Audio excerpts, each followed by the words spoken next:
For the upcoming right-hander, brake 30 meters later and ease off the pressure.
Hello, good evening and welcome ladies and gentlemen to another week and another round of fast and furious racing action in the Evolution Sim Racing GT3 Championship Season 9 as brought to you on the premier sim racing platform available only on PC known as iRacing. Today marks round number 3 and you come and join us here with Split B as they head to Japan and take on the Fuji International Speedway. A circuit spanning the best course of 2.83 miles is a circuit rampant with contradictions. One end, you have the incredibly long start-finish straight, almost a mile in length, to be precise 0.917 miles in length, and at the other end, 16 corners which gradually wind and weave their way down through the local hilly terrain in the foothills of Mount Fuji, only to come roaring up from the lowest point of the circuit at turn number 10, all the way back up to the start-finish straight to do it all over again. But the theme of the corners, it's medium and high-speed apex at first, but gradually the average apex speed winds it down all the way to the lowest speed right in the final 6 corners. But emerging from those, you go on to the fastest section of the circuit, the start-finish straight again, to do it all over again. It'll be drag races at one end, it'll be all about the corners at the other, and out there all the drivers have got to try and find the right balance. Add to that the rain, which we can see in the background. Indeed, you could think that this is going to be quite synonymous with the 1975 Formula 1 World Championship finale at Fuji, the battle of course between James Hunt and Niki Lauda, and in inclement conditions it went the way of James Hunt by a single point. But whether it'll be one of the drivers looking to be a James Hunt today, or whether one of them will get the shunt, we're here to find out as we welcome you all to this live broadcast from the circuit side, and available only on YouTube of course at youtube.com, and search for the Evolution Sim Racing YouTube channel, that is of course ESR. But as we welcome you guys and girls to this broadcast, where you're tuning in today of course to Split B, we do not have the parallel broadcast of Split A available this evening due to the availability of our commentators for that split, and instead what's going to be done for the Split A broadcast is there will be an as if it were live broadcast which will be presented in the days ahead, so do stay tuned. There will be an update on that, and that broadcast will become available in due course, but it won't be live tonight. So therefore, if you're here tuning in for Split B or Split A but you made your way to Split B, well, we're all the more happier to have you with us here, and well, you're very welcome to tune into all the racing. Don't be shy, feel free to say hi in the YouTube chat if you feel up to it. But as we get ready to go racing today, we've got plenty of racing ahead, there's no doubt about it. We've got our feature race round here. And in the commentary booth, you have myself, Paul Walsh, also known as TX141 or Brit in the Spit, depending on what media you follow me on. Now we bring you all your racing action as it unfolds in a rather wet and wild Fuji International Speedway circuit. But as we head into tonight then, well, let's recap the story so far. And of course, we begin by looking at our calendar. We've made our way then from the United States of America to the United Kingdom. And last time out on the 3rd of July, in round number 2, it was the Brands Hatch Grand Prix circuit that played host for our first sprint race round. Two 30-minute races with race number 1 being relatively sedate, whereas race number 2 saw things absolutely build up to a crescendo, and particularly the front end of the field, the top 10 battling incredibly hard, and we saw that incredible win in the Evo class and overall from none other than Jonathan Berry, who held on to the win by being the opportunist and letting the Premier drivers around him fight themselves all the way to exhaustion. However, there was also another Evo star in race number 1, and that was in the form of Steve Rubino, who absolutely dominated to come on home on the overall podium with a second place finish and just fell slightly short of overall victory. However, also speaking of those overall victors, we got to see the teammates of Rob Smith and Andrew Fellows absolutely deliver in their team and indeed in the Premier class, and that was overall there, and indeed in the Premier class, both drivers picking up wins in their respective races, and therefore it's really shaking things up as we head into this round, for it's the 10th of July and we're here today in Japan for Fuji's Grand Prix circuit. We return to the 1 by 60-minute format tonight, only one race on your schedule, but as we get set, a big strategic race here, and strategy could be key, particularly with the weather playing a big part potentially. But after today, we'll be heading to Spa-Francorchamps next week for round number 4, and that'll be another 1 hour race, our feature race round there, and that'll be on the 17th of July. But as we come into this round, we have the championship stands available now, both in the drivers and the teams, and let's recap how things stand after 2 rounds of racing. Now starting off with the Premier Drivers' Championship, and here we can see it's James Bostock who leads on 158 points, 7 ahead of Mateusz Smolny. The story of these two, well, the Kame GP2 racing driver has been Mr. Consistent, yet to finish outside the top 5, albeit her win has eluded him so far, and he has promised me an interview when he picks up his first win of the season, and we look forward to him whether he can make it happen here today. But one thing that has not eluded Bostock is his ability to grind out those results and make sure he always finishes inside the top 5, and a season best so far of second place in race number 1 at Brands Hatch. Meanwhile, 7 points behind him is the Mission R esports driver Mateusz Smolny, and for him, well, he had an absolutely lightning quick start to the season at Daytona. Nobody could touch him after we did see our pole sitter of Rob Smith end up in what was a difficult challenge. In fact, it was Robin Aston there who had the nightmare, not Rob Smith. I do apologise for that. Indeed, mixed up Rob and Robin, but Robin Aston had to retire on the open lap, and it was Mateusz Smolny who ran away to the win. However, at Brands Hatch was a very different story, and Smolny really found himself embedded in the battles in both races between himself and Premier class drivers, and it didn't quite go his way. And well, the two of them, they have a sizable advantage, and it's the best part there, 26 points before you get to Andrew Fellows for Flatline Racing. And one-time winner so far this season, and he was your winner in the Premier class in race number 2 at Brands Hatch, and the Briton there only ahead of Robin Palnier, the smiling Swede for Simcoach, by the best region of 17 points.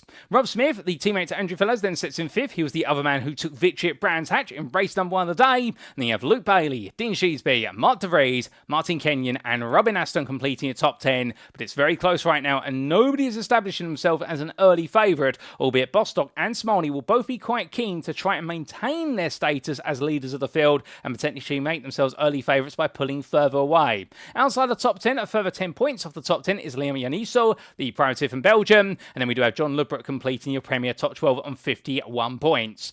We then come to the Evo class, and here the complexion is slightly different. Jordan Maymar for Simcast Racing Team UK on his debut season is absolutely delivering the goods. Almost all top 5 so far, minus the 7th place in the Evo class in race number 1 at Brands Hatch, but still, he's had 2 podiums, and those points have come on through. 157 to him, but close behind him by 20 points is Steve Rubino in the BMW M4. And while Rubino for Hobo Racing had a difficult race number 2 at Brands Hatch, but his race 1 went very well with a win, and a dominant win at that. And well, meanwhile, the American driver taking that 3rd place at Daytona, and that's going to keep him smiling. Grant Miller, well, the McLaren driver there for Phoenix Racing Red, he took the victory, of course, at Daytona, but meanwhile, Brands Hatch, it all went very wrong, and therefore the points stopped flying very quickly. quickly, and that's why he's fallen to third, only 4 points behind.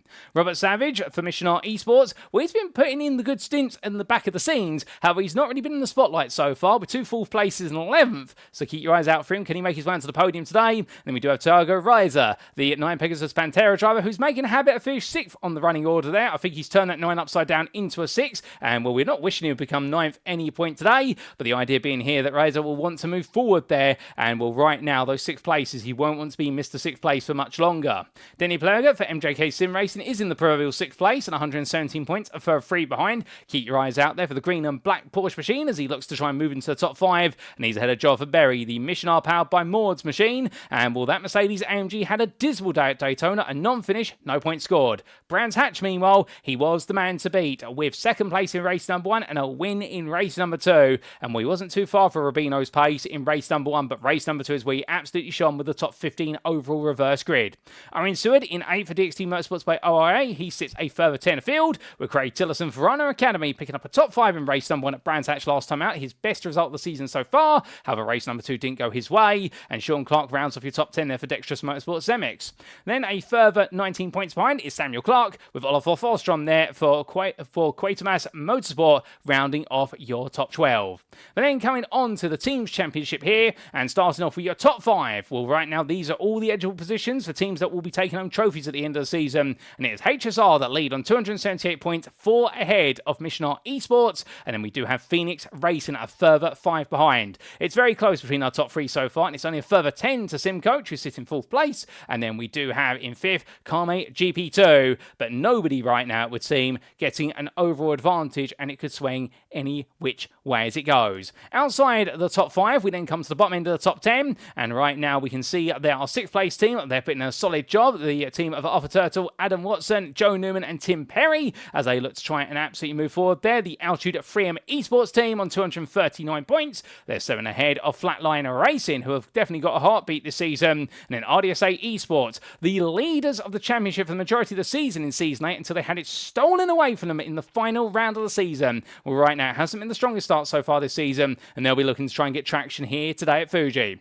Bradman Motorsports sitting 9th, the 2-driver team there of Daniel Handover and Aidan Millward, who you'll find in the Split A lobby. And then we do have Simcast for Racing UK, round off your top 10 then, 194 points. And right now, they're equal on points versus Bradman Motorsport, but result count back is where they are behind. And that is a recap of your top 10 of the Teams Championship after our opening 2 rounds of racing. Coming on to our circuit for today then.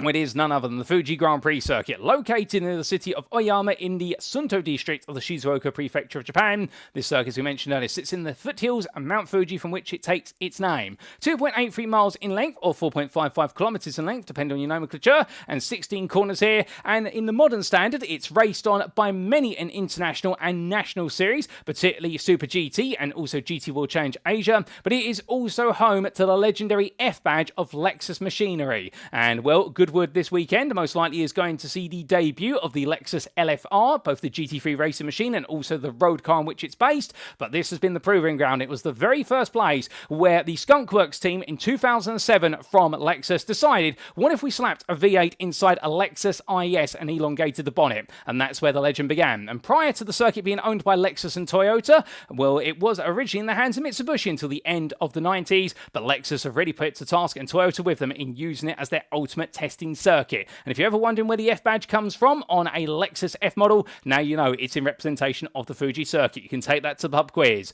But pub quizzes or not, right now we're not going to be drinking unless it's water, and the same for our drivers as we make our way back to circuit side, ladies and gentlemen, and we are into the throes of qualifying. Qualifying has got underway here, and it is a very wet circuit at this time. However, the weather forecast, as it stands currently, is indicating that by the end of qualifying, we should be seeing the rain come to a standstill, and when we do head to the grid, the circuit will gradually start to dry. However, given the fact that we are heading towards the evening, towards sunset time, it may be the situation whereby the circuit never truly dries given the relative ambient temperature, and we'll be keen to see exactly how that folds out with regards to the weather and those conditions, and whether anybody decides to venture their way on to a dry tyre at any point over the race distance. Well, a lot of our drivers have put in plenty of practice over the course of the week in the build up to this, but right now, who will make that practice pay perfect? Well, there you can see the weather on screen. We do have an ambient temperature currently of 19 degrees centigrade, and the track temperature as well staying at 90 degrees centigrade. Plenty of rainwater there, but it's light rain at this time, and plenty of cloud as well, and that will be an indicator we are not expecting that circuit to dry up too much, and if it does, it will primarily be on the racing line and not the rest of the tarmac. And Fuji is a very wide circuit as well in terms of its road width, and that will not help with the relinquishing of standing water. But the first qualifying laps come in this 20-minute qualifying session, and as always, we remind you the qualifying sessions for Season 9 have been extended to 20 minutes, and that is due to the introduction of the new GT3 aero and particularly tyre model,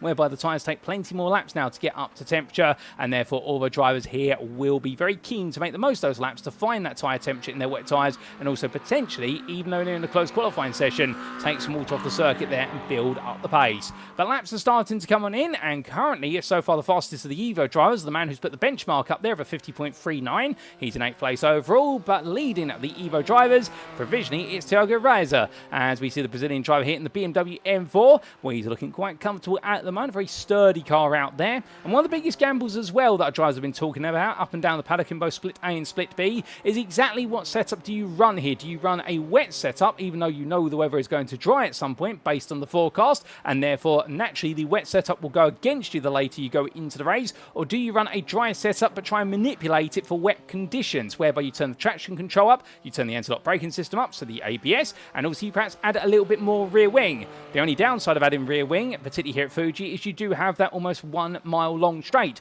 and if you have too much rear wing and you don't have the right gearing, you're going to lose out incrementally initially at first, but by the time you get to the end of the start-finish straight, you're going to have to lost out the best part of 5-6 miles an hour potentially, and that is worth a lot of time alone in itself here at Fuji, and you're going to see a lot of slipstream sniffing as our drivers make the way down the start-finish straight. But as we say hello there to Andrew Fellows, who we had the pleasure of talking to after the racing at Brands Hatch, and he did tell us he wasn't going to be able to make this round due to going on holiday, but I hope you're doing well, Andrew, and having a good time on the holiday. And we also do say hello there to Mac Watkins, who says, going to be missing it, but work calls, hope the Sim Coach boys bring home some good points. And well, we will see where the Sim Coach drivers are going to be, and one of them, of course, is none other than Robin Palnier, as we do see the Sim Coach driver weaving and winding his way around, and we do apologise because it was spotted in the round 1 and round 2 broadcast that he was listed, I believe, as a driver DDK Racing Team, unless I'm mistaken. Well, we did have somebody point out that he was listed as the wrong team, but we've got that fixed as of now. And as he winds his way up the hill, all right now, looking good out there is Palnier as he heads over the crest and in towards turn number 16. But coming through the right-hander, and well, right now the Sim Coach driver looking very happy indeed. But, of course, plenty of qualifying laps to go in, and everyone right now still getting their foot in the door here, and very shortly we'll be getting on board lap with one of our drivers. But the fastest man out there at the moment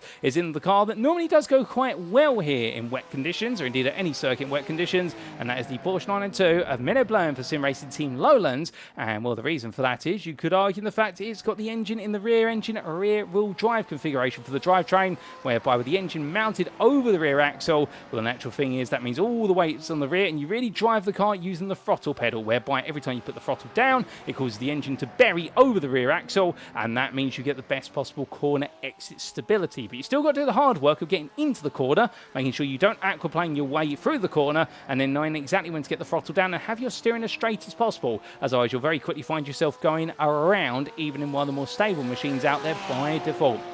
And well, Menno Bloem right now putting in some absolutely brilliant laps. He is the best part of 3/10 faster than anybody else. Martin Kenyon is the second fastest at the moment as Bloem heads across the line. And as he does so, purple final sector, and that's a 1 minute 48 now, 48.84. He's finding more and more time. What can Kenyon find as he comes out the final corner? Well, we can see there Nick Stubbs now moved up to second at 49.145. So this circuit is still gifting time to drivers here. There's still plenty of time to be found. And in terms of pole laps, we suspect we're looking at low 1:48 here as the fastest laps, but then again we'll have to wait and see, because in the rain, predictability in terms of qualifying laps completely changes tact as Kenyon comes off the line and does not improve that time in the Audi R8 LMS Evo 2. And remember, this is the man, when we asked him why is he running the Audi R8 when nobody is, well, the simple reason was because nobody else is running it, and he wanted to see why nobody was running it, and he has found it quite an unwieldy beast to drive so far in the opening 2 rounds. But when he's got to it, he's put on some absolutely incredible performances, and many of you will remember, of course,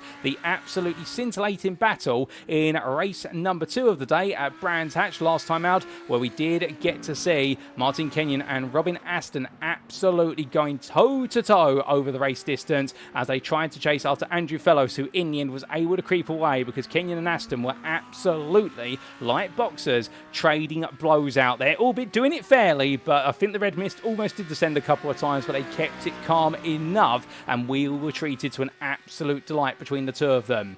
Well, we're now heading towards the midway point of this qualifying session, and as we do, well, we will wait and see exactly who is going to end up in the right place. In terms of the tyre compounds, well, it's no surprise there, as you can see on the time tower, everybody on the wet tyre there, but we will keep the tyre compound listing up, particularly as we go to the grid for our race today, because we'll be very keen to see who exactly will dare to start the race on slicks, or we may make the early switch over to slicks. Of course, there is only one pit stop expected based on the fuel capacity the cars can take into the feature races.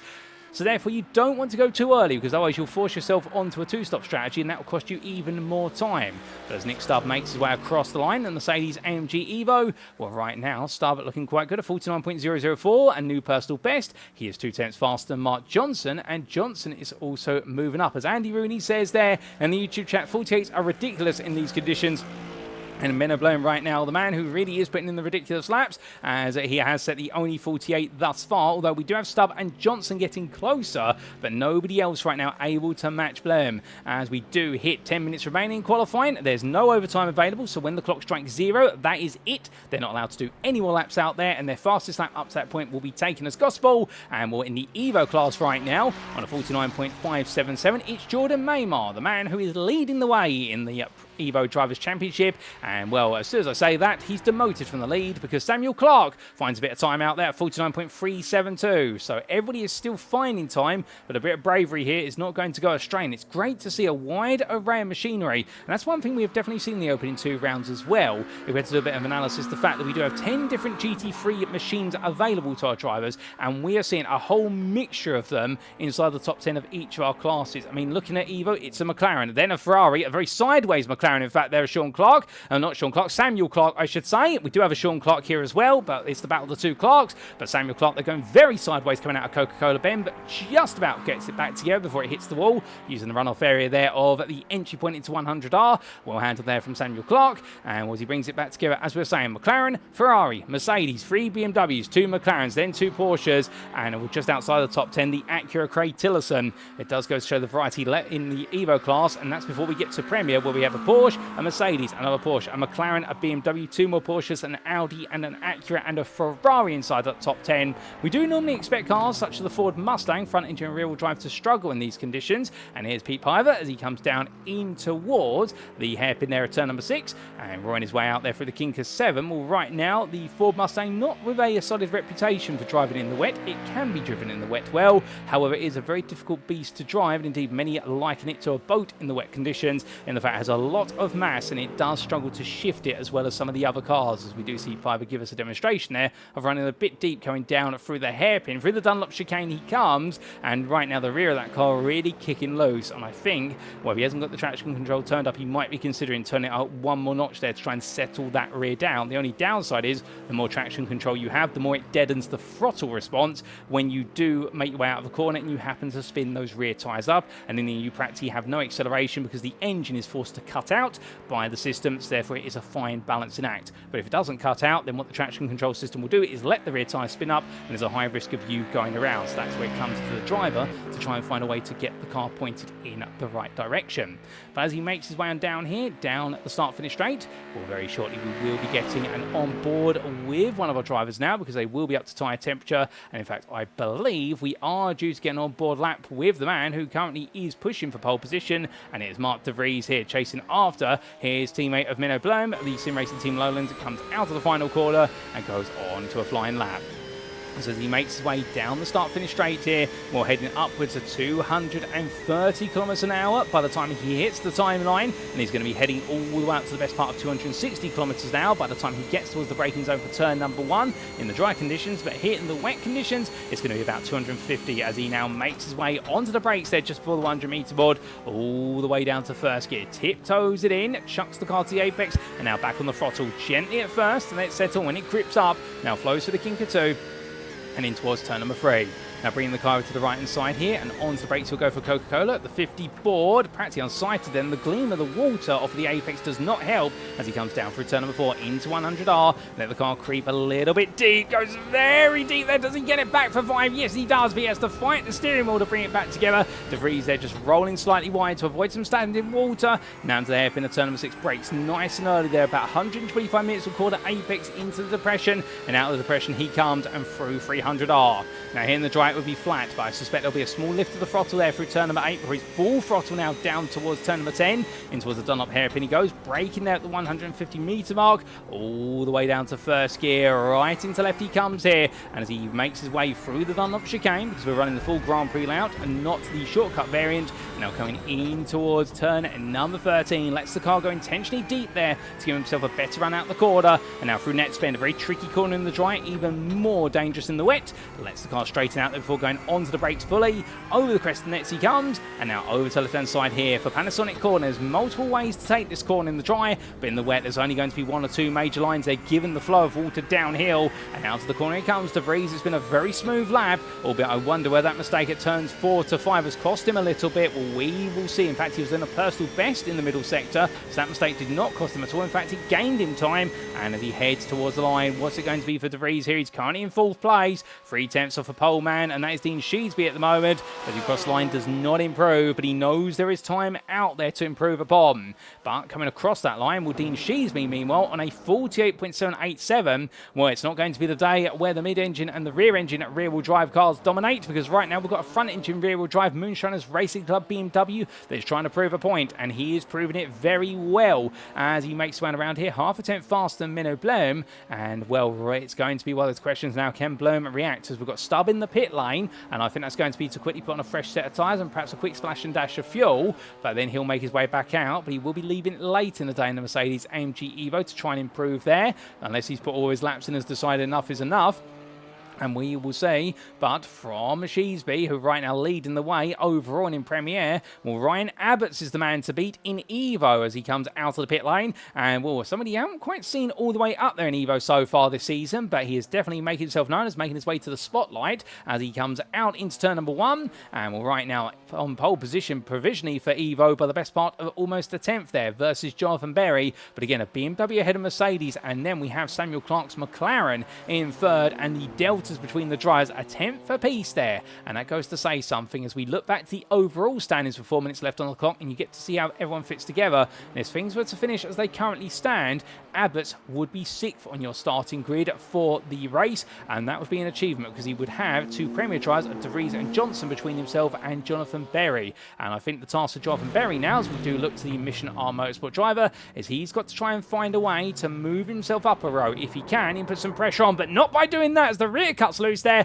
Took a little bit too much apex curb going into turn number 11. It turned the car around, and as a result, Jonathan Berry there goes for a spin. Well, he'll be just gradually building himself back up to speed now. He'll know he's got 1 more lap available to him in terms of that laps he'll be able to complete, but he'll be gutted about that one, albeit he wasn't on a personal best at that point in time, at least based on his first sector and his average second sector time, but he was trying to push a little bit harder. But of course, when you start to push, that's when mistakes happen, as Adam Baker suddenly slants his way all the way up to 6th there. A big jump there for Adam Baker, and well, a lovely lap, no doubt about it, but moves all the way up into 6th. And can he find a little bit more time out there? But where are the big surprises in qualifying, I hear many of you ask? Well, in terms of surprises, we do have some, and well, one of the big ones perhaps is that we do have Danny Weir all the way down in 33rd overall at the moment, not where he wants to be in that McLaren 720S Evo. Also, Hussein Sarakadesla, he goes straight on there at turn 1, and that's the toe to the pit. Sarakadesla is not going to be going anywhere else fast. Scott Kostrich as well. A lot of McLaren drivers struggling outside the top 30 from the Premier drivers here, and we will see what is going to happen between them, but it looks like they're going backwards. And Steve Rubino, the man who was the ultimate pole sitter in Evo class last time out, well, for Rubino here today, down in 40th, that's 15th in the Evo class. It is not going well at all for Rubino right now, and he's going to have a lot of work to do. And could this be a damage limitation round? We saw him struggle in the wet with the Ford Mustang in Season 8, both at, well, and particularly at Imola, where it all went wrong for him. But is this another instance whereby the rain and Rubino just do not get on? But as we say hello there to Timper and also to Jack Pittas, and we have Timper asking the question, is there no A split stream? Want to watch both the split struggle in the wet? Well, just to fill you in, and thank you to Andy Rooney for giving a quick summary there, we do not have a live split A stream as of this evening due to the fact that our broadcasting team for that are not available. So what is going to happen instead is they will produce an as if it were live stream, and that will be coming within the next few days. Updates and that will be available in the Evolution Sim Racing Discord, and also you will see it scheduled in here on the YouTube channel in the near future. But it's just because they're not available to present it live, and therefore they'll be doing it as if it were live in the next few days. But don't worry, there will be a split A broadcast, and you'll get to see how the split A drivers struggled in the wet there. Indeed, our broadcasting team will be absolutely surprised as to how it all plays out, because they won't know the result until they watch it back. But we also say hello to Jack Pitters there, who says a bit wet, and I do believe a bit wet, a little bit of an understatement there, but it is drying. You'll notice there's not as much rain falling anymore, so this circuit is gradually evolving in the favour of the drivers, as Rubino there chucks it into turn number 3, and in the end, that's going to be his qualifying session over. He won't recover from that to do a valid lap, and well, now with only 30 seconds left on the clock, not too many drivers have got laps left in the tank, and well, it's looking as though Ryan Abbott is going to be your Evo pole sitter, and he'll be started just inside the top 10. And Dean Sheesby crossed the line. He improves in the middle sector to achieve a personal best, but it's not enough to go any further. And for Sheesby right now, it's looking as though more and more that Sheesby is absolutely on top form. Can anybody else bring any surprises out there? Well, Jonathan Berry heading around here, but he won't have enough time to do that lap. We also do have Robin Paunier moving up the order a little bit right at the close of the session, but not enough. He's moved up to 30th place, but he's struggling in that Corvette Z06. And well, it looks so qualifying is going to be complete, ladies and gentlemen. 20 minutes is complete. The checker flag comes out, and it's time to head to the grid for one and only race here today at the Fuji International Speedway. As we do get a brief glitch from our time tower there, we very quickly make our way over to the grid for our one and only race. And this is how our drivers will line up then for round number 3 of the championship in our 60-minute feature for Split B's Evolution Sim Racing GT3 Championship. And well, here we go. And as we can see, it is Dean Sheesby who lines up on pole position for Moonshiners Racing Club with a staggering lap level 1 minute 48.787, and will half a tenth faster in the end than the man who joins him on the front row, and that is going to be Menno Bloem for Sim Racing Team at Lowlands. We'll then have behind them on the second row of the grid, starting third, Nick Starr for Class Tech Racing, ahead of John Ludbrook for Carme GP2 Racing, and Ludbrook putting himself right up in the order this time after the struggles of the first 2 rounds. That's where we want to see him. Behind them on row 3, Martin Kenyon in the Axis Simsports Ice Audi. Will he be putting his rivals on ice? We'll have to see. With George Stone there with a surprise visit to the third row of the grid, but well done to Stone. That's a great performance in qualifying, and he lines up in 6th for Mission R powered by Mords. We then have 7th place Adam Baker for LS Racing, and we come to your Evo pole sitter Ryan Abbots, who starts 8th for Team Nubish there. What a job from him. Well done to Abbots for taking his maiden Evo pole position. Mark De Vries for Sim Racing Team Lowlands and Mark Johnson for Axis Simsport Ice complete your top 10. In 11th, it's Jonathan Berry, who is your second place Evo driver on the grid for Mission R powered by Mords, and he'll be best of the rest ahead of Luke Bailey for Class Tech Racing. Samuel Clark lines up 13th ahead of Liam Ioniso, the privateer, and then we do have James Bostock for Carme GP2 Racing starting 15th ahead of Jordan Maymar, the Evo Championship leader, alongside the Premier Championship leader, but they occupy your 8th row. And the Simcast Racing Team UK driver will then be followed up by Daniel Paul for Flatline Racing, and then Ross Norsworthy for Simcast Racing Team UK. To complete your top 20, it's going to be Andrew Montine for Axis Simsport Ice and Klaas Vellen for Penguin Racing Endeavours. And outside the top 20, still more to come, because 21st, Thiago Reza for 9 Pegasus Pantera, ahead of Mateusz Smolny for Mission R Esports. Wesley Van Ren starts 23rd for 9 Pegasus Pantera, behind his teammate in a line on the grid, and Greg Tillison will start 24th for Verano Academy. We then have Eddie Theobald starting 25th ahead of Grant Miller for Phoenix Racing Red, with Pete Piver for LS Racing starting 27th ahead of Andy Chill for for Quatermass Motorsport Bravo. Then it's Owen Seward starting 29th for DXT Motorsports by ORA, ahead of Robin Palnier for Sim Coaching 30th. On row number 16, it'll be Steve Rubino, the man who was really well the names of Brands Hatch, not the name here of Fuji. It was him at least in qualifying for Hobo Racing, ahead of Danny Ware for Dexterous Motorsport Zemix. Then we have Barry Wenman for Dexterous Motorsport Quem, ahead of Scott Kostrich for Kame GP2 Racing, ahead of your 18th row starters, and that is Stuart Rice of Blue Sky Esports and Dexterous Motorsport Zemix Rob Mackay, with Hussein Sarakadesla and Ian King on row number 19 for Suma GP2 Racing and HH Racing, and completing the top 40 is Oliver Forstrom for Quatermass Motorsport and Blue Sky Esports' Rachel Hugh. Then to complete your starting order, what we do have on row number 21, Sammy Ariba for Mission R and Robert Savage for Mission R Esports, and they will be ahead there of none other than Eduardo Andino for LS Racing and James Fraser for Moonshiners Racing Club. Matt Stay starts 45th, I should say, ahead of none other than Denny Plurger for Flatline Racing, with the MJK Sim Racing drive being followed up by Andy Rooney with no lap set, and the same for Matthew Hunter there for Simcast Racing Team UK. But with that, that is the grid set, ladies and gentlemen, and our starters already making their way down towards the start-finish line. Remember, they can't go racing until the lights go green, or 1 second after that, and Dean Sheesby is going to take us to the green for 60 minutes of racing here at the Fuji International Speedway, but he creeps along, and as he does so, the tension, you could cut it with a knife.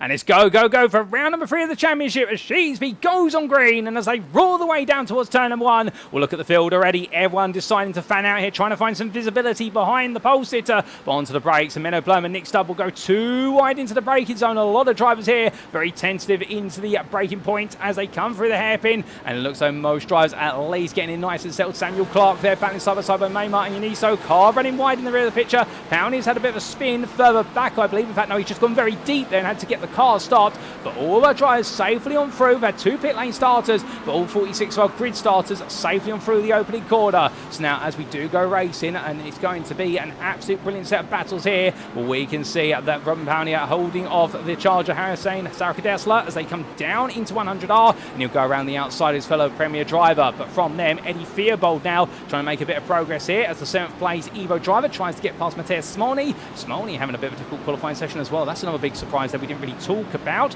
but everyone tiptoeing around at the moment, I think, trying to be as smart and sensible as they can. Pete Piver as well had a great start in the Ford Mustang GT3 as he looks around the outside there for 300R, but 2 by 2 they come into the braking zone here, and all the chop and change is outside the top 20 or inside the bottom end of the top 15, as we do see here a bit of side by side of Samuel Clark trying to get ahead of Mark Johnson. Johnson very eager to make a move as we see a flash of lights there from Johnson, but through the right hander they go out to turn 13, up the hill into 14, 15, and these drivers all settling down now into line astern formation.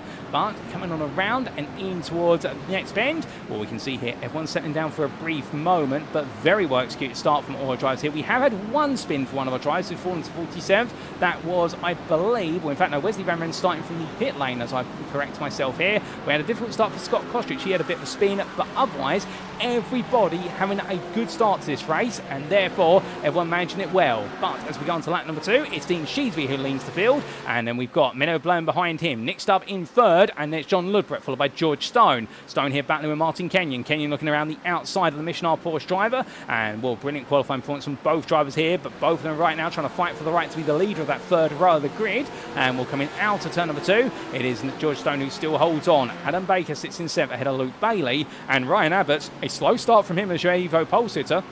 However, the one thing that he's also got to keep in mind now is he has Jonathan Berry right behind him. But drama here coming through 100R out of Coca-Cola, and that is Menno Blum, who's ended up going sideways, rejoins, but he's going to rejoin the outside line here. He's going to be very careful of this, and well, the weather forecast said the rain was going to go away by race start, but the rain has not gone away. If anything, it's actually stayed a little bit here, so therefore this circuit's going to be tantamount to trickiness as Martin Kenyon's gone around there. We see him in the rear of the picture coming out of turn number 5, so Kenyon's got it wrong, as is Menno Blum, so many a big name at the front front of the field, getting it wrong right in the early stage of this race. And right now will be the question of who can get it right by comparison. Well, we're going to see a potential move here being made by Menno Blanc, trying to get back at Samuel Clark as he tries to recover the places he's lost, but to no avail. Meanwhile, a driver who's good in the wet, as I've been reliably informed by Andy Rooney, and he's definitely demonstrating it. Well, from one Andy in the chat to an Andy out on circuit, this is Andy Chell for Quatermass Motorsport, and he's now up another overall position, up into 20 seconds. 6 places gained since the start of this race, 3 in class. He's doing a phenomenal job here in the wet conditions, as Mateusz Smolny there now under a bit of pressure from Danny Ware,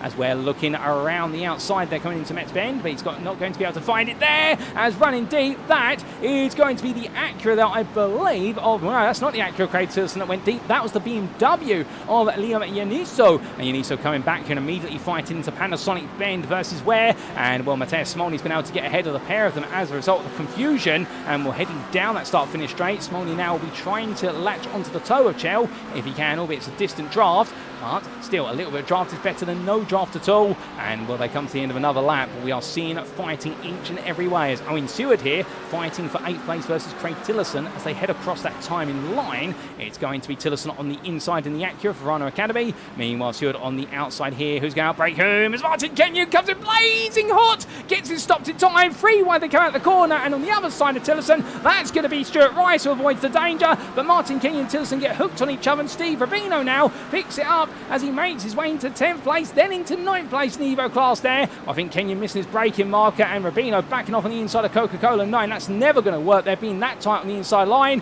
How they managed to survive that, I don't know, but speaking of survival, there's a car into the barrier there. Is that Danny Ware, who we briefly saw parked up? Yes, it is. He's stuck there on the exit of Coca-Cola. That's gone round, and not in a good way, and Danny Ware right now has gone to the back of the field as quickly as he's made his way up it. But for all that, we've even got more to come, and well, we can see here Martin Kenyon. Well, he's trying to make his way on through. Of course, after that, a little bit of a moment with Craig Tillotson. He's backed off. There's Rob Mackay now going around the outside of Rubino. Rubino, in fact, all those places he gained through what happened at turn number 1, he's lost them all. I would imagine that's perhaps from a mistake through the hairpin where he's lacked traction. And well, from him to Sammy Ariba, and well, he's battling with Barry Wenman here, his teammate, as they come on around. And well, these two right now getting very close to each other, but not too close for comfort, or are they? Well, we will see as they head over the crest, and Wenman keeping Ariba behind for now at least as they head in towards turn number 15. But no change between them. We look back up to the further portion of the field, heading back inside the top 10, and what we can see here is Jonathan Berry right now being pushed along a little bit by Mark De Vries, or hurried along I should say, as they roar the way on down the start-finish straight. Your top what is 7 are starting to pull away. We just saw Ryan Abbott, your Evo leader, go underneath our camera, and well, Jonathan Berry really leading the second pack here, bringing Mark De Vries with him. But I think these two right now trying to play the game, which is let's work together, but let's also try not to overdo it in terms of battling up when we do have an opportunity. Mark De Vries, he's normally a very smart driver to be fair, and Jonathan Berry is no fool as well. So I think both of them right now running their own pace. They both want to lead this pairing, but they also respect the fact they want to get closer to the cars in front, particularly for Jonathan Berry, because he wants to get onto the back of the Evo leader, but De Vries would not say no to getting close to Luke Bailey, who's just a little bit further up the order. But these drivers right now all settling down nicely as Adam Baker, he's under a bit of pressure from Luke Bailey, and the Ferrari 296 driver staying close, but not close enough to think about a potential move at least, as we do look back from the rear of the 5th place Premier machine. And remember, the top 6 are all Premiers right now overall, and Bailey looking one way then the other. Difference in lines there, and what you may notice is that Bailey taking a much tighter exit line coming out of the hairpin to give himself all the width for the first part of the chicane. Conversely, Adam Baker letting the car roll a bit deep there and having a lot more confidence in the way the car's behaving. But that's the difference of the Porsche versus the Ferrari. The Ferrari, for its mid-engine rear-wheel drive nature, can have a bit of a tendency to understeer at lower speeds compared to the Porsche, and that's why the Ferrari driver there are really trying to keep a tight exit line to open up the second part of the running order of 3 corners, and therefore give himself the best possible launch heading in towards 13, 14 and 15.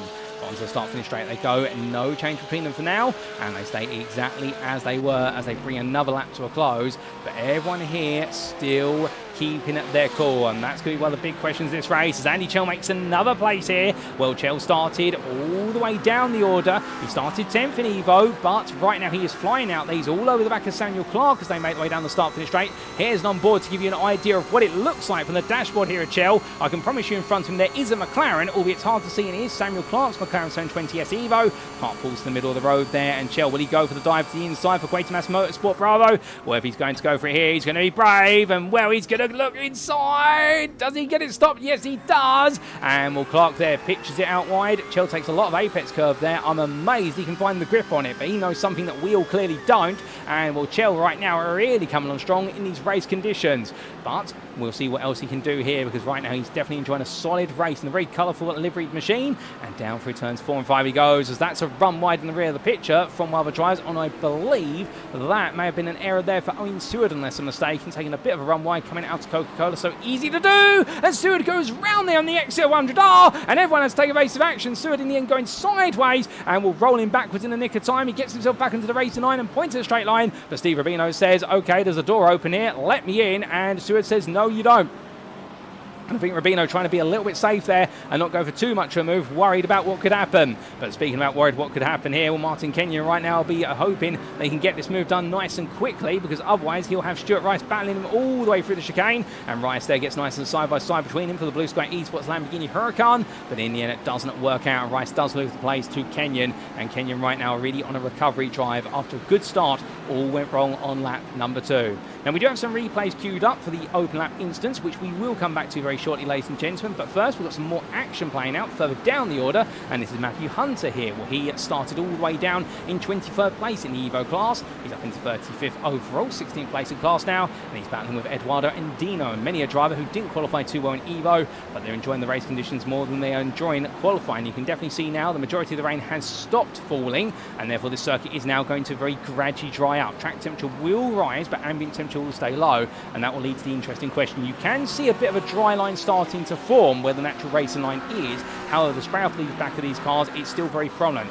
How you can tell when we start to get towards a dry circuit is the spray coming off the cars will really become reduced, it will become much more subtle, and that's where you potentially start to look at the risky crossover point on the racing line, that is. However, going racing, Hunter right now on the front, it's got a lot of top end speed. We're going down towards turn number 1, and Dino on the outside there, battle on the brakes between the two of them, and where it is going to be Hunter who gets it stopped for Simcast Racing UK, and now up into 15th place there in Evo and gaining some more important championship points. But from them and a little battle, we come back to some open lap replay action, and this firstly was what happened to Rowan Palnier right at the start. Now, it was a good start for all of the field, for all 46 drivers who made their way away on the grid start, albeit the rolling start, we should point out. And Palnier here, well, just a little bit of wobble under braking, and in the end, getting tapped on the rear as he had to stop hard for Grant Miller's McLaren in front. So Palnier in the end, and Scott Kostrich was the man who tapped him on the back, but no love lost between them. A bit later on, we did have a big moment for Scott Kostrich, only moments later, and this was Kostrich making his way then out of the hairpin, and was he trying to get the power down here for it, going through the kink, but ran wide onto the grass, and in the end, well, very marshy grass, and just gingerly making himself way forward and having to get the car back together. In fact, I think the car getting stuck there for a brief moment and then picking up the speed. Robert Savage also had a bit of difficulty on the open lap, and this is what we saw to Robert as he headed in towards the hairpin, got it stopped, only for the car to really need to tiptoe, and then being tapped by Oliver Forstrom there, sending him sideways, and I don't think Forstrom meant anything by that, just missing his braking point entirely. Lap number 2 is where all the big drama started to happen, and this was your second place man, Menno Bloem at the time. Second place overall in Premier. He went to Coca-Cola corner, took a lot of apex, and the rear of the car lifted up and went around, but thankfully sideways there and could just gradually roll it off the racing line. Martin Kenyon only later had a similar incident. We could see Bloem there making his way out of the camera, and then Kenyon coming through 100R. Very tight line at turn number 5. That's a dry line. Put 2 wheels on the white line, trying to use the little bit of runoff on the inside there to turn the car even more, and in the end running out of grip and the car not going with him. Also in lap number 2, we had this happen to Daniel Paul, and well, for Daniel Paul, what exactly happened to him? Well, 300R happened here, built up the speed, went for the kink of 8, and with that was not the kink of 8, it was Coca-Cola corner, my apologies, and went a similar excursion to Martin Kenyon, but at turn 4 instead of turn number 5 at 100R, and Liam Yaniso, well, this is what happened to the Belgian driver. He was doing quite well, making his way through turn number 13, internet spend at 14, the corner that catches out everybody, even in the dry, and in the end getting caught out there with the standing water on the inside, just kicking the car around as he tried to get the car pointed up straight. Those were your instants on the opening 2 laps, and now we come back to your live racing, ladies and gentlemen, because we are heading towards the end of the opening quarter of the racing.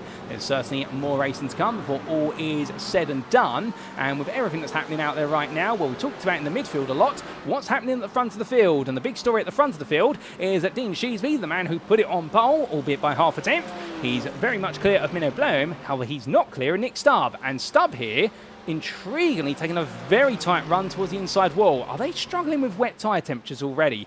If so, well, that could be a sign of the way they've set these cars up for these wet into dry conditions, because everyone's so far on the wet compound, nobody running the slick compound here. I would be loath to imagine everybody was going to try and run it, but Dean Sheasby and Nick Stubb right now definitely putting the pace on each other, but it is Stubb who's doing a lot of cooling of the tyres on that Mercedes, so perhaps he set the car up there in order to really attack the circuit.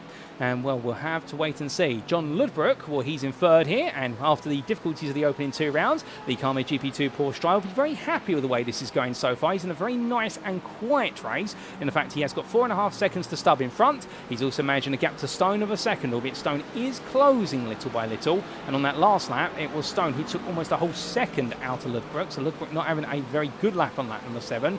So one would imagine that if this continues, Stone's going to be with him down the start-finish straight at the end of the lap. However, from lap to lap it can vary, and small mistakes can prove costly. As speaking of making mistakes here, we'll be a mistake if we miss this battle at the front of the field, because Sheasby has been caught up by Stubb, and Stubb is on the attack, looking into turn 13, squeezes to the inside there as much as he can, but he's not going to quite find it this time as we jump on board with Glass Tech Racing at 169, and as he heads in towards turn 15 here, no real way through it at this point. Instead, battling with the steering wheel, the fight of V8 brutality here, looking up the inside, and there's a tap to the inside of Sheasby, sends Sheasby round, and I think Stubb there being adventurous and trying to go for a move that in the dry you could go for, but in the wet you can't go for a move like that, and for Stubb it's gone wrong there, and well, that's at least what we could see from the onboard, but Sheasby will be absolutely fuming about that once he rejoins, comes charging down from the uphill section on the banking coming out of the final corner. There's plenty of runoff area there, but it is sloped, and well, it's all gone downhill from there for Sheasby. He's got Mark de Vries right behind him now as they head on to another lap. We'll get a quick replay shortly of the Stubb Sheasby incident, but right now will Sheasby be able to hold on to 6th place overall? Well, we'll have to wait and see as De Vries has set the fastest lap of the race of 48.349, so the pace is picking up here as we start to make our way now into the second quarter of this race, and will Sheasby holding off De Vries for a brief moment, but how exactly did it happen between Sheasby and Stubb? Well, here's an exterior replay to explain the story. So coming out to turn 15, Sheasby struggling for a little bit of grip there, heading up the hill, and will turns in, and in the end, Stubb, well, very different when you see it from that perspective versus Sheasby now. I think Stubb would argue, given his line, that Sheasby perhaps turned across the nose of him. Sheasby would argue he was taking a natural line there, given he had the lead position and Stubb was behind as he turned towards the apex.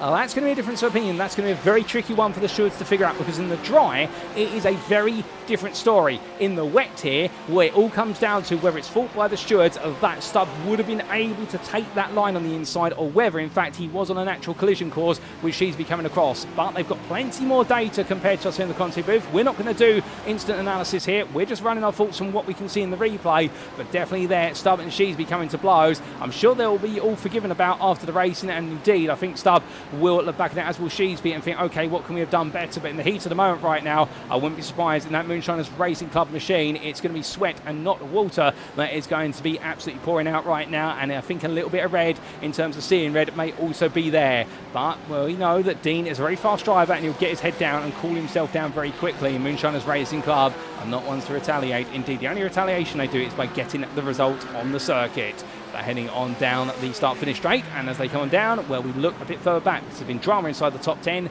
but what about outside of it? And, well, we can see here a little bit of a battling as we have Andrew Martin looking up the inside of Pete Piver. They're all fighting over 16th place in the Premier class here, and we're 3 very different drivers who have had 3 very different seasons over the opening 2 rounds, and Mateusz Smolny right now just trying to find a way into this, and meanwhile Andrew Martin trying to move forward, battling with some of the big names in Premier class, and Pete Piver in the Ford Mustang, well, he just seems to be enjoying himself out there in the Ford Mustang. And normally drivers who run the Ford, they either have one or two things. Either they absolutely love American machinery, or alternatively they love the sound of a V8. And I get the feeling that Piver loves both, and right now just keeping it all together as he roars his way through the opening corner, albeit at relatively low speed, but very quickly gets that Coyote 5-litre V8 engine back up to full throttle. But with everything that's happening there, let's not also forget about Daniel Paul, who's chasing after Robin Palnier, and they're fighting over 37th place, and Paul, who is 15th in the Evo class, trying to break away from Matt Stace, who's right behind with Oliver Forsstrom, the man who ended up in a bit of contact at the start of the race, as we did see with one of his rivals. Well, right now, they're all trying to move forward, and Forstrom's Lamborghini. Oh, no! That's a big snatch under brake in there for Daniel Paul, and it collects Robin Palnier's Corvette. And, well, their races now are definitely going to be wounded, and I wouldn't be surprised if that's going to be a tow to the pits for Daniel Paul, because that front bumper and suspension we damage. I think Palnier's going to try and limp around for a lap, but that's an error under braking. An easy one to make. The car just snatching there on some water on the circuit, and, well, I get the feeling the steering wheel may not have been perfectly straight as he went onto the brakes there, particularly with that swing and the weight transition as well, and that's all you need for the car to go deep. As we can see, Steve Rubino running very deep in the rear of the picture, coming out of the Dunlop hairpin, and Daniel Paul has had to tow to the pits as a result of that instance. So unfortunate there for Daniel Paul, and well, he'll look back at that one afterwards and think, what could we have not done there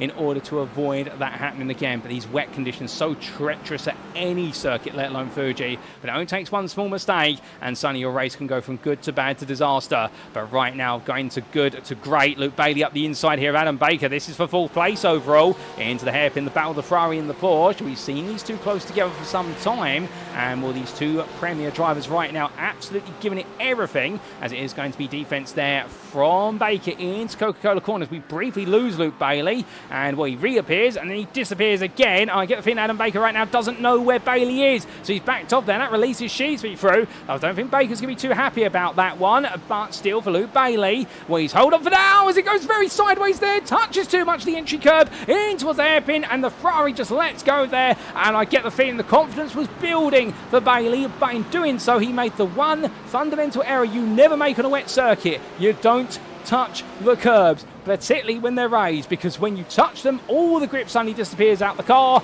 and also there's plenty of standing water there, and 2 + 2 adds up to 4, and in that situation, well, you are very quickly going to find yourself all score and draw around on the circuit rather than making it to the apex, and that is exactly what's happened to Luke Bailey there. Just a bit too much confidence, and I think in the end it's starting to settle down into a more dry rhythm. You can see the dry line, it's definitely forming on the circuit, and in fact at certain parts now we don't have spray coming off the back of the cars, so we are entering dry territory on that racing line. But off that racing line, well, you can see it in these pictures, the standing water, the puddles on the circuit, on the grass, on the curbs, and that is what is going to be the change now. Because anybody who pits at this point to go onto a slick tyre, well, they've got to think to themselves, okay, if I'm going to go to the slick, I need a clear track in front of me. I can't afford for anybody to be in front of me, because if I've got to drive offline to overtake them, I'll never get past, because I'll be going onto a wet track surface, and the slick tyre will immediately lose all of its temperature and it'll lose all of its grip. So right now, something tells me if you're towards the back of the field, going into the slick is a gamble that is worth going for. And Daniel Paul's in the pit lane due to a tow. He may consider going to the slick because he's got nothing to lose, having been set to the back of the field. But we are starting to head towards dry territory for those who've got nothing to lose. But for those who've got points on the cards, I think it's too much of a risk right now. But drivers who won't be thinking about the risk of having dry tyres, they'll be thinking about the risks of battling. Well, here we go then between Owen Seward versus Barry Wenman. Wenman looking around the outside there in the 56 Porsche. They're fighting for 8th place in Evo. Seward going defensive, and he's had a bit of a back and forth race with Seward as Wenman just goes a bit too deep there. Misses braking point, keeps it on the road, but again, just over elongating that braking zone into turn number 1, and will covering off the brakes nicely and not overheating the tyres. But no, that's going to mean that he's got to try and set the move up once again. But builds up the speed. Here he goes, and back on the attack versus Seward, and we will see it whether we can get a bit closer in due course. But from everything that's playing out between them, we now make our way back inside the top 10, and Mark DeVries and Adam Baker still nose to tail, with Menno Blom also there just behind the pair of them. The sim racing team, Lowlands team, now starting to move forward together, and they'll be happy with the progress they're making, albeit they'll want to make a bit more here, particularly Menno Blom, who'll feel as though he started so well that he wants to be a lot higher before this race is said and done. Well, you never know, it could come. from them. We look a little bit further back towards the rear of the field, and this is Danny Ware, who after having that huge moment at the start of the race, he did 2 big moments, including one where he ended up backwards at Coca-Cola corner, where he's overtaken Rachel Hugh there, the Evo Blue Sky Esports Lamborghini, and currently Hugh being one of the last star runners, with another one being Craig Tillerson. Now we do have a driver onto the slicks, and remember we said he's got nothing to lose. It's Daniel Paul for Flatline Racing who's made his way onto the slick tyre. Now this is going to be the benchmark, because if suddenly there is an announcement that the 82 is setting the fastest laps of anybody out there in terms of the team principals will be on the wall watching this car, where if it suddenly starts to set fastest, if not comparable laps in its class, if not overall, then that could be a sign of what's to come. But look, he's just struggling there as he's run very deep. He's got no temperature in the tyre. It's a gamble, but he's really got to try and pump the heat into this tyre now. It's going to be so hard to do it for Daniel Paul, but if he can find the temperature, he could suddenly really turn this race on its head, and he is 1.5 minutes down on Tillerson's here, so therefore it really is nothing but throw anything at this to try and salvage something out of the race. But that's what you got to do sometimes when your races end up in arrears. The car snapping from one side to side. They're coming down to turn 9. I think that's also trying to get some front tyre temp, but there's just nothing there for Daniel Paul, where it's a gamble, no doubt about it, but it's a gamble that is not working out at all. But as we come from him then to a little bit further up the order, well, this is Stuart Rice right now enjoying an absolute ding-dong battle with Pete Piper and Andrew Montine, as Montine in the Acura for Axis Simsport Ice will try to make the move on the Pete Piper for Bostock as he runs out a bit wide. He comes back onto the circuit. My good lord, how on earth he got that back under control, I do not know. Absolutely wrestling the ball by the horns, as they say. And well, as he makes his way out of turn number 7, I think for Andrew Montine, he's not even going to know how he managed to grab that one back together. But that was phenomenal stuff to run out that wide into standing water on the AstroTurf and somehow keep that Acura pointed and get it stopped to the hairpin. Well, he is absolutely brave out there. I can tell you one thing, most of our drivers would not have been able to do that easily. And well, Andrew Montine looking at making that look easy by comparison.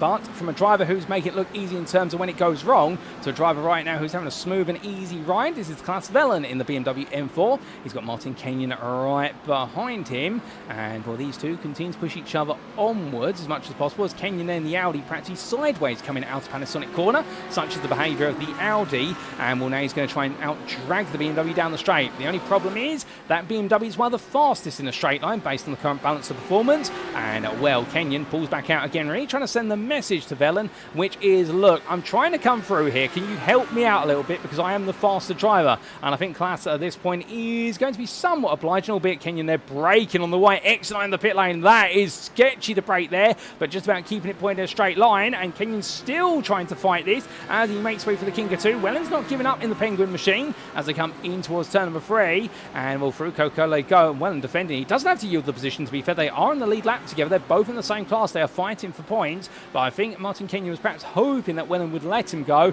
and Klaas Vellen saying that, well, no, we've got a race to enjoy here, and he wants to hold on to 12th place in the Premier class. And who can blame him? As we do say hello there to Crofty in the YouTube chat, who's enjoying the broadcast, and very happy to have you with us as always, Crofty. Hope you're doing well. But all these drivers continue onwards, as we also say hello there to JSD Joe at Zapra, who's cheering on Dean at Sheesby, and well, as we also say there, hello there to Ryan Eversard, who, well, we hope he's doing well as well. We do look back to Pete Piper versus none other than Andrew Montine, and Montine right now still trying to experiment with the width of the circuit. Well, he's paid for all the track, he's going to use all the track, I think he's going to say, as he goes from outside to inside into the hairpin. Piper in the end tries to cover him off, but goes deep, takes the grass. He will have to rejoin, and Montine there lets Piper rejoin. That's great awareness from the Axis Simsport driver, and Piper in return letting Montine get up to speed there on the inside of turn 12. Well, I think Piper respecting the fact that Montine sacrificed making the move to let Piper rejoin, and Piper deciding in the end, you know what, you earned the right to it, I'm going to let that go. And we'll both try absolutely cognizant of each other, but Pete Piper there just being outfoxed under braking and pressured by the Acura of Andrew Montine and making it work, no doubt about it. We're coming back up to the Wellen-Kenyon battle, and these two Premier drivers continue their way on down. This time Martin Kenyon a little bit closer, but again finding that frustration, which is he just doesn't got the speed. As we ride on board the nose bumper camera here of the Axis Simsport Ice 103. Well, he's a bit further back this time, and he goes onto the brakes, but this time backs. Oh, goodness me, a big snap under braking there. That would have been the right-hand side tyres slipping on the white pit lane exit line, and well, big slide there from Klaas Vellen. So Kenyon's going to have a good run here as he now tucks back into the toe. Outside my commentary booth window, by the way, we have Eddie Theobald into the pit lane, so he's decided to come on in, and well, I imagine that's to go to the slick tyre. Mateusz Smolny's also in going to the slick tyre as well, so we have now got a few drivers making their way into the pit, but a lot of drivers drivers here refusing to come in, even if they're towards the back of the field, as this battle between our two drivers, Welland and Kenyon, continues onwards here down into the hairpin. Welland's going to go defensive. Kenyon's going to cut it back, squeezes on the exit to the inside. That's a brilliant bit of gap work there for Martin Kenyon, and will move into 12th place in class, 16th overall. Great racing between them,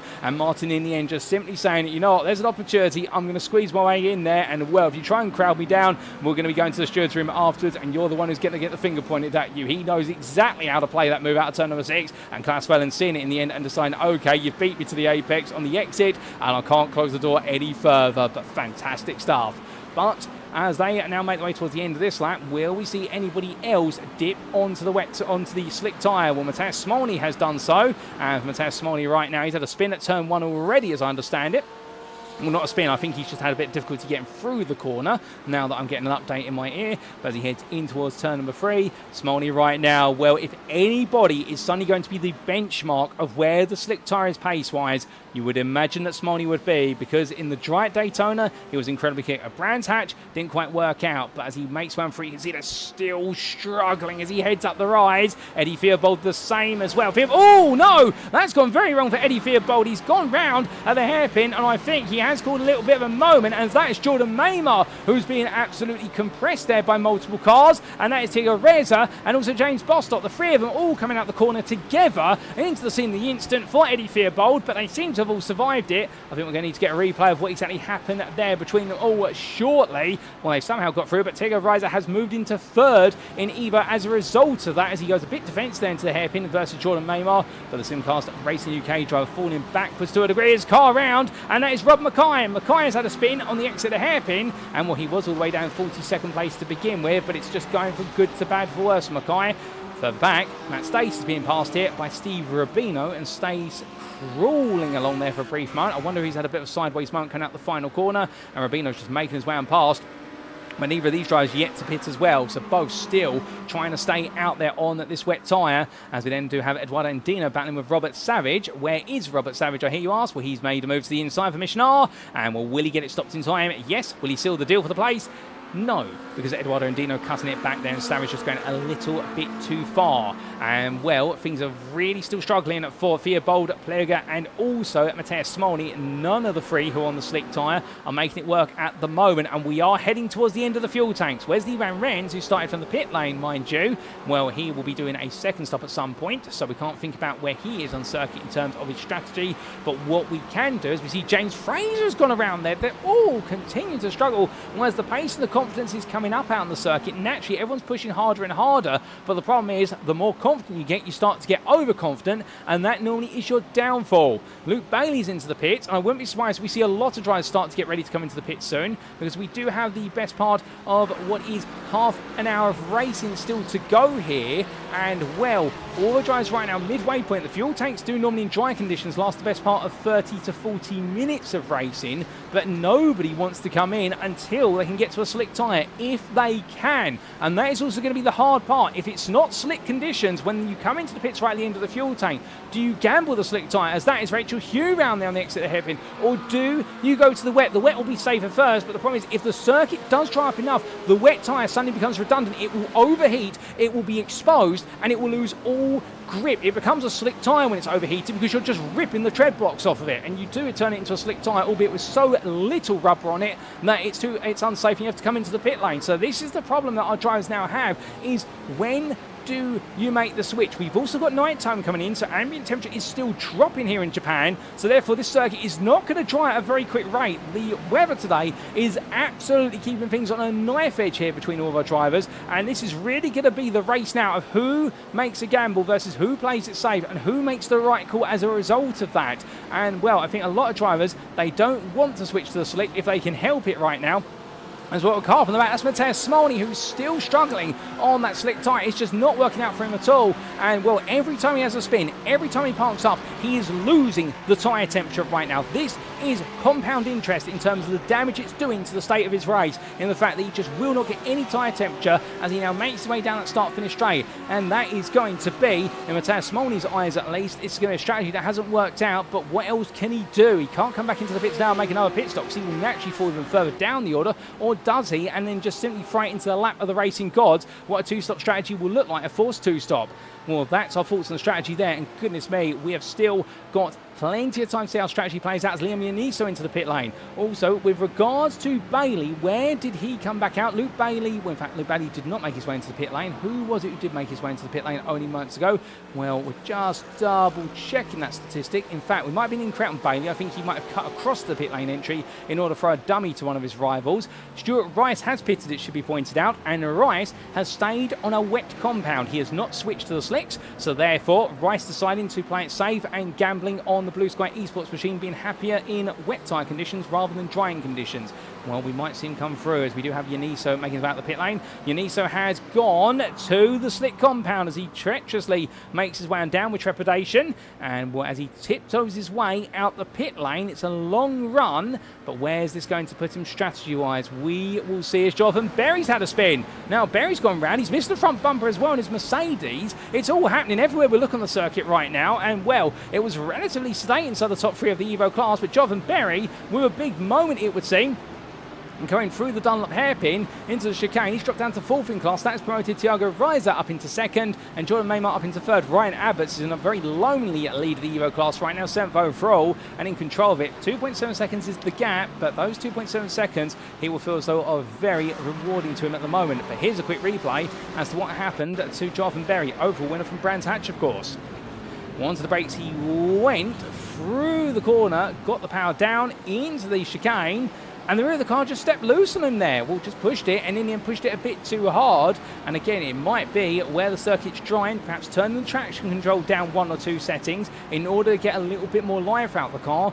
But in doing so, there's just not enough grip on the circuit to be able to have that confidence. There's so many drivers right now making mistakes we wouldn't think possible, but anything's possible here.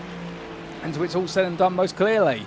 But we come on back, and as we do, well, the battles have calmed down for a brief moment. We really are in the realms of strategy here, but as soon as I say that, Luke Bailey says, actually, we're not quite done with the battling because I'm going to now fight with Menno Blum. He's going to try and go around the outside of Blum, coming through the hairpin. Well, it's a smooth entry there, and Bailey's still on the outside, but Blum will get the power down now as they're heading towards 300R. But he'll be on the inside with Bailey, and I think he will take that position, and he does so there. Lovely move from Luke Bailey, and Menno Blum putting up a fight, but not enough pace on the exit of the corner to match Luke Bailey in the 118, who has had a bit of a topsy-turvy race in the opening stages, but now definitely on the up here as he glides his way out of the Dunlop chicane and up the hill. But heading up the rise and through turns 13, 14 and 15. Well, from him, Adam Baker under a bit of pressure here in order to stay ahead of Ryan Abbots, the Evo leader, and Dean Sheesby. Well, Sheesby fighting with him here, and well, for Sheesby, it's going to be one of these games of trying to hold on as they roll off the corner. Just in front is Mark De Vries, and De Vries did find his way past Sheesby only a few moments ago. And I think for these drivers right now, the fuel tanks are starting to get a little bit scarce. The wet tyres as well are trying to fill the pinch. As everyone here coming on down, are they all coming into the pit lane? If they are, well, no, Sheesby in makes his way into the pit lane, but meanwhile, Abbott and Baker still nose to tail. Ryan Abbott's holding on here as they head on down, but it's going to be Adam Baker who looks to the outside, will force Abbots to have to take a defensive line on a much slipperier part of the circuit. But Abbots is given enough space to come across and avoid having to brake on the pit exit line. And, well, the number 25 car stays in Evo lead and moves up into 5th place overall. Sheesby is in, and, well, what's he doing strategy-wise is the big question. We're going to try and find out when we can in terms of what tyres he's changing onto. But I think Sheesby at the moment just parked up being serviced. Or is he? Well, yep, there he is. Car's up on the jacks. What's going to happen for Sheesby? He's going to a slick compound. Sheesby is going to try the dries, as is Jonathan Berry. So they are starting to think about it more and more. And in terms of your slick runners, well, you do have Owen Stewart out there, and Andy Chell's just got on. Oh my good lord, Andy Chell's towed to the pits. We briefly catch him for a moment, and Owen Stewart is out there, and Stewart on a slick compound. He is matching the fastest times of the Evo wet runners here, in the fact that he is matching the pace of Thiago Reza and Ryan Abbott. So we are, at least on the racing line, we are into slick territory now, and Owen Owen Stewart is articulating that. It's only taken the best part of 35 minutes of racing before we have seen the slick window open, and a lot of drivers now who are out there, they will be looking at these times and thinking, right, now's the time to pounce. I can't wait any longer. I won't be surprised if we see a huge dive of drivers into the pit lane in due course. But Owen Stewart, well, he is making his mind around. He is a lap down on the overall leader, it should be pointed out, and well, he's had to sacrifice some of his race in order to find out where the grip is on this slick compound. But all the drivers definitely now, if they're not coming into the pits yet, they will be soon, because Owen Stewart is definitely putting in fastest laps of the Evo class, or at least matching the fastest out there, but he's got to be on that dry line. And you can see, look at this camera angle, and you can see that prominent grey-white line that his headlights are illuminating down the straight where you've got that dry line, and then all the rest of the tarmac is a deep grey, a much darker shade by comparison. And I don't recommend getting out your Dulax paint chart or deciding to get out 50 Shades of Grey. I hear that's a really good paint chart as well. Actually, is it a movie? Somebody just told me it's a movie. We won't go into that any further. But the point being that right now, for all the shades of grey out on circuit, it is definitely looking as though our drivers are starting to find that dry line. And, well, if you can run on it, you will gain a lot of time. But from that, what else is happening out there? Well, we still do have a top 16 that have yet to pit. Nobody wants to risk it just yet, but those fuel tankers are going to be critical. I can imagine they'll probably get a couple more laps, given they won't be running at full pace with these wet conditions. However, they will be starting to run dry. You can't get to the end of the race on that single of fuel tank. As we do see there, Owen Stewart demonstrating he has to pull onto some standing water coming through 300R, but that's going to take some of the tyre temperature away, not too much, but naturally the momentum of the car should enable him to just push through that.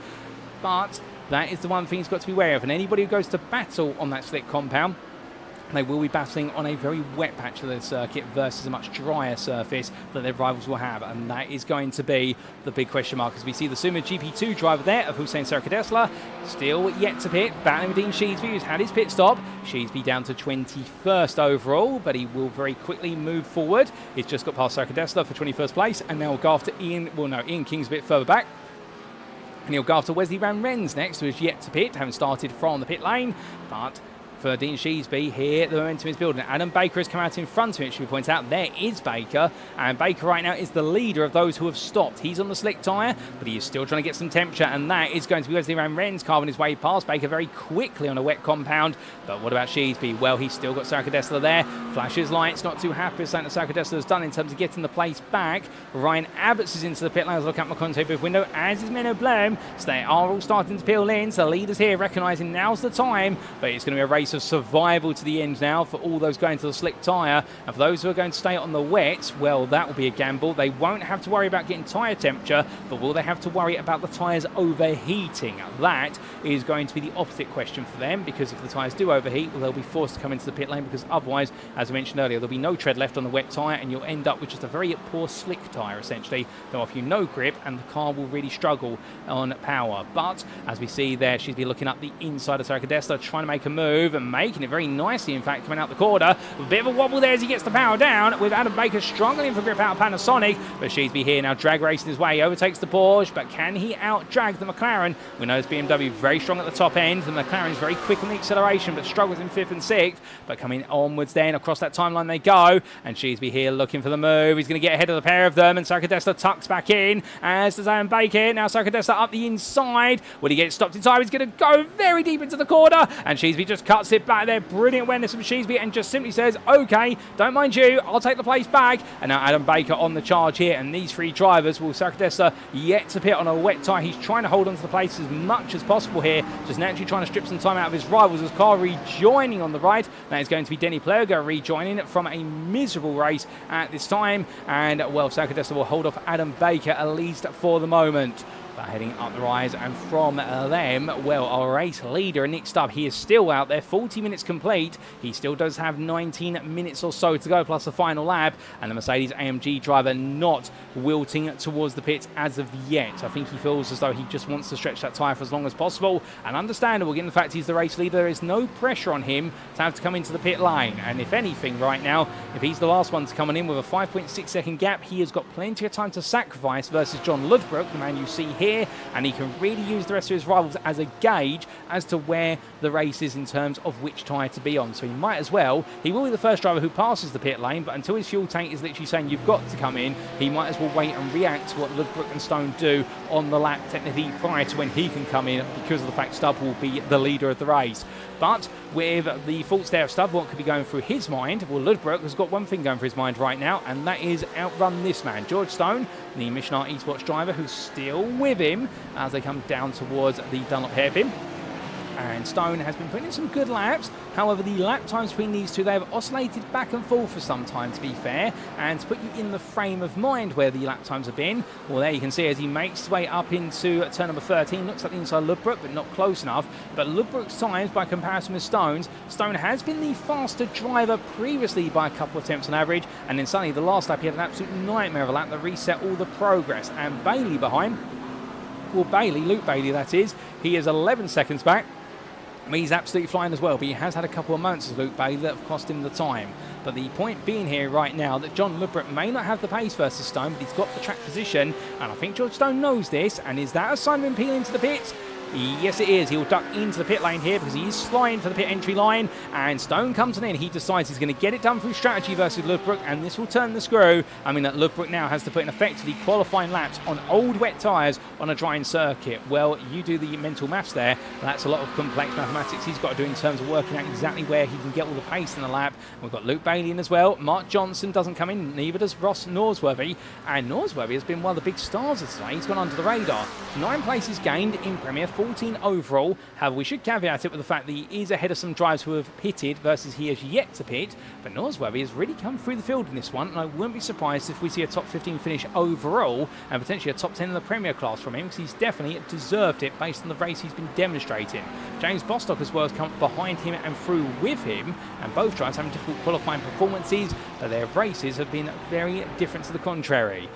Down through 100 they come, and Bostock's still there for now as we do ride on board here with the Porsche 992 from Carmade GP2 Racing, and the 166 driver here yet to take a win in the Premier class this season, and something tells me that win may still stay away from him, at least based on the way this race is going. However, that's not to put the commentator's curse on anyone or him.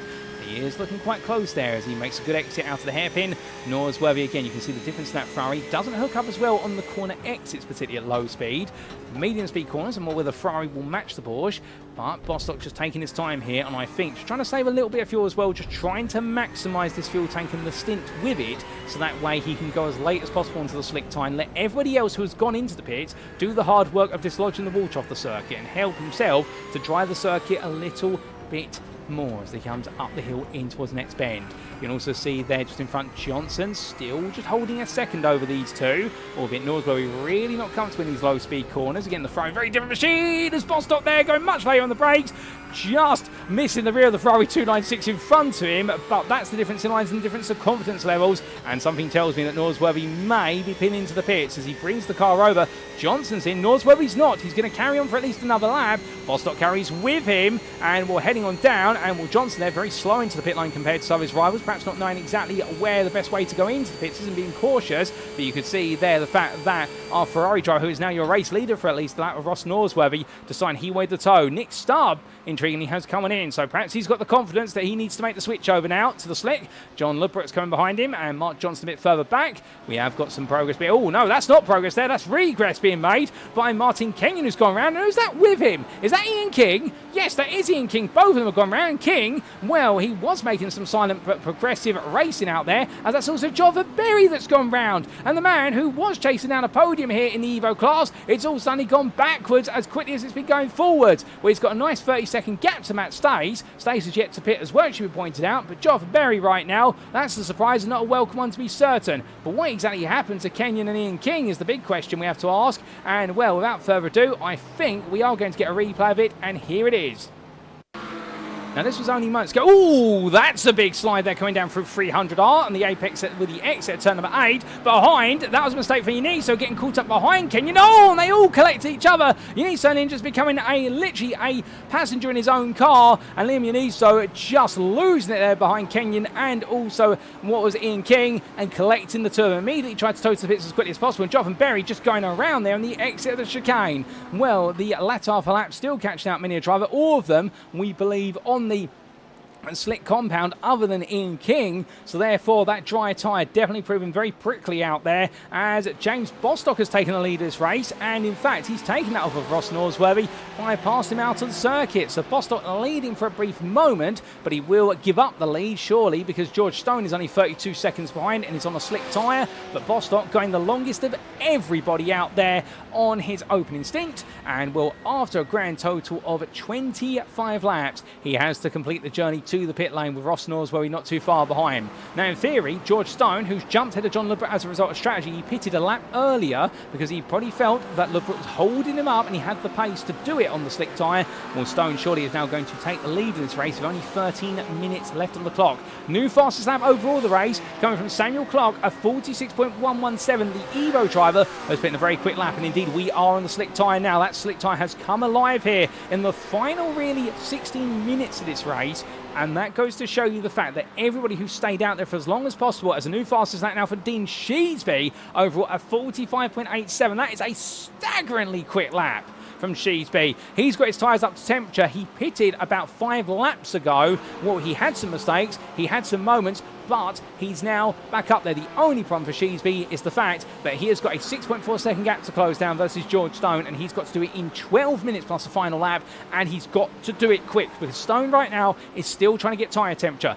The last lap delta, 2.5 seconds in the favour of Dean Sheesby. If he can't get this gap down quick enough, then Stone, in theory, will get the tyre temperature he needs, and Sheesby will be relegated to trying to nipple out that gap, and he won't have enough time. So Sheesby is on the clock right now versus Stone. Stone, meanwhile, all he's got to do is find that tyre temperature. If he can, this race will be his. But whilst they're chasing each other down, battling on circuit, that's Norsworthy battling with Menno Blum, and Norsworthy has moved his way into the overall top 10, 8th in class for now. New fastest lap of the race, Marion Stewart at 45.516. We're looking at 44s by his race as Blum goes wide, coming out of the hairpin, and Norsworthy does get the move done in the end, and Menno Blum just making a small mistake. Mateusz Smolny now takes the fastest lap, and that's why our time attack keeps jumping up and down between the two classes, as it's a 45.229. This circuit has definitely come on very quick, and right now I can imagine those who pitted onto the slick tyre right towards the end, including the likes of James Bostock, I wonder whether they perhaps pitted a bit too late to make the changeover, and the reason for that is,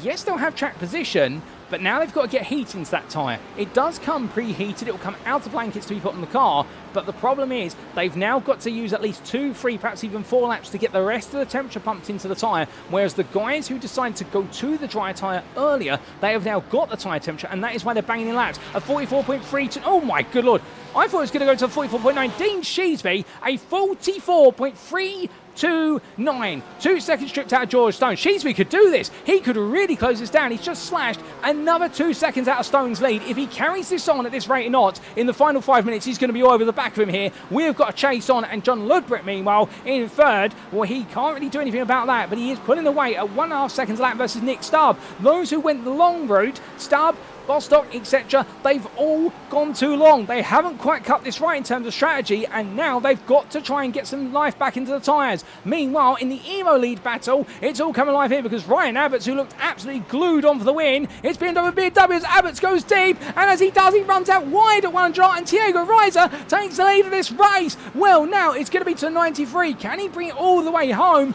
We'll have to wait and see, because Abbots, to be fair to him, he'll be trying to get as much tyre temperature as he can after that runoff, but Reiser right now is flying out there compared to Abbots, and well, 2 tenths was the difference between them in the favour of was Reiser last time out.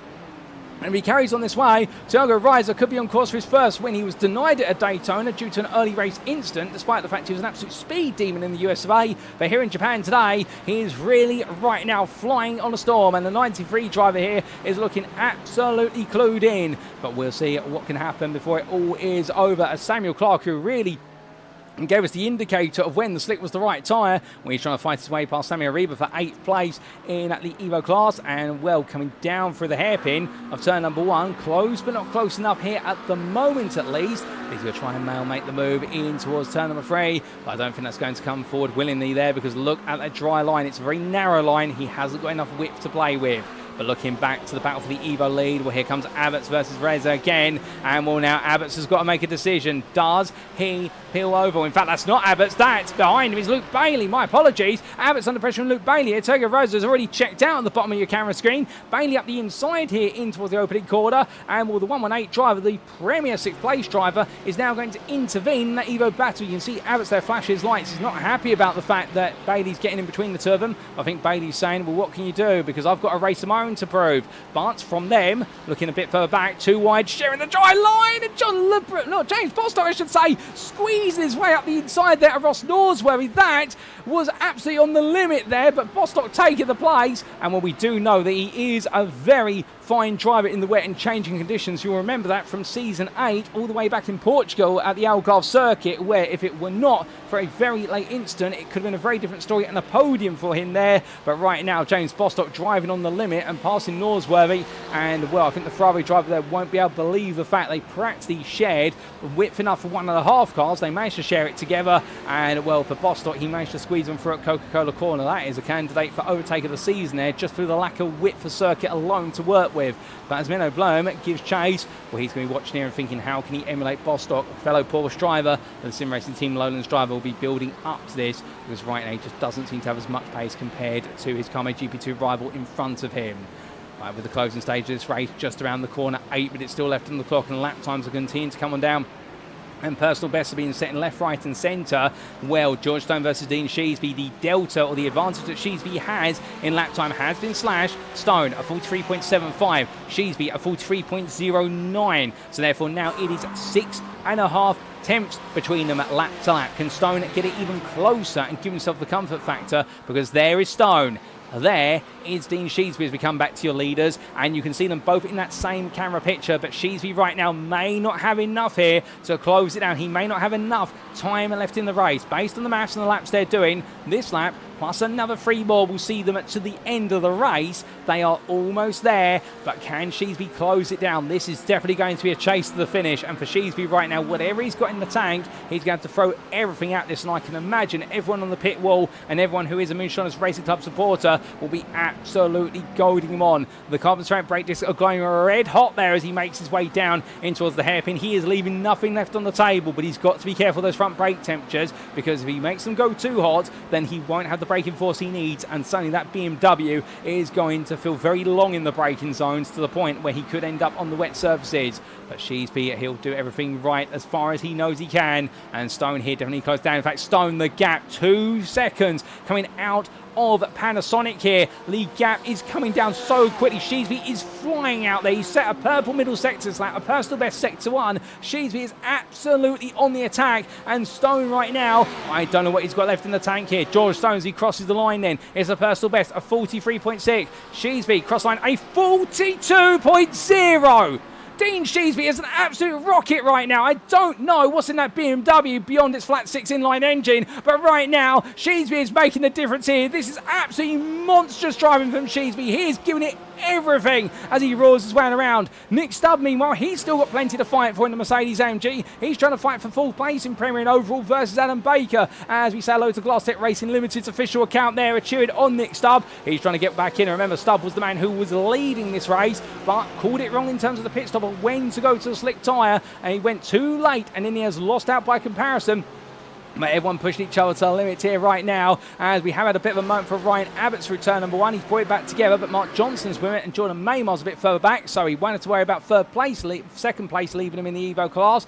But it really is all the fighting at the front of the field at the moment, and Stone, well, he is falling very quickly down in terms of times, because Sheesby's with him. Sheesby is caught up already, and as they come out of Dunlop this time, 5 minutes they'll have this lap, plus another 2 at least more, perhaps even 3 more to go.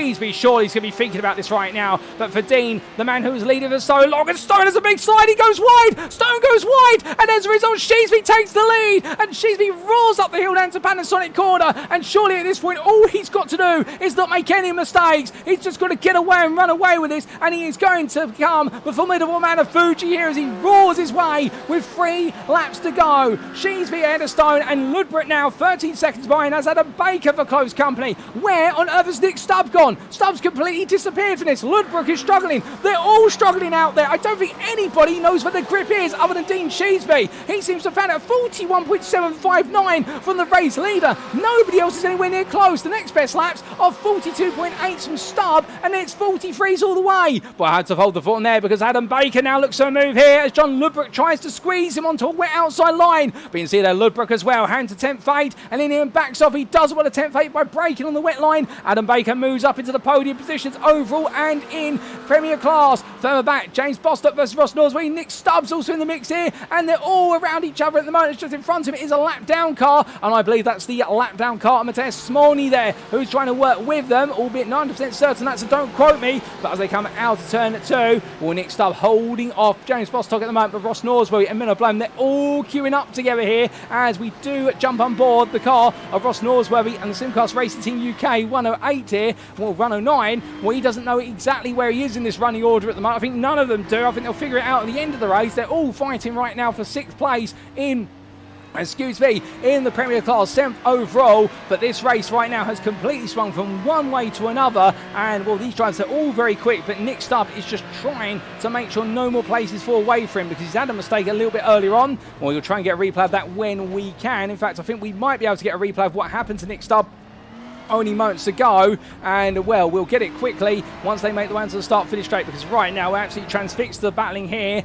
and well, we can see that Stubb in that Mercedes making it as wide as humanly possible as they head up the hill, and we're rolling the way in towards Nets Bend. Bostock there and Norsworthy just staying with us. Stubb goes deep. Stubb makes a mistake, and I think that's where he made a mistake only a lap ago, and Bostock will take the place as will Norsworthy, and Nick Stubb falls on down. Minno Blom also comes on through, and Stubb's race surely at this point now is about clinging on. Further back, Jonathan Berry, he's trying to fight with Barry Wenman for 4th place in the Evo class here. They're all coming on quick in the late stages. Well, it's going to be Barry looking one way, then the other. But right now, Wenman holding on as they head up the hill. Can he hold on for a little bit longer? And you can see now it's going to be Berry looking all the way around the outside of the Mission R machine, looking for the best possible exit line. But that Porsche's got a head start down the start-finish straight, so it's going to have confidence there. 2 more laps to go in their race as they head on down, and well, roaring the way alongwards. It's going to be right now Jonathan Berry's got to try and find a little bit of magic in the corners, because right now, for all the speed he's got in the straights and the acceleration zones,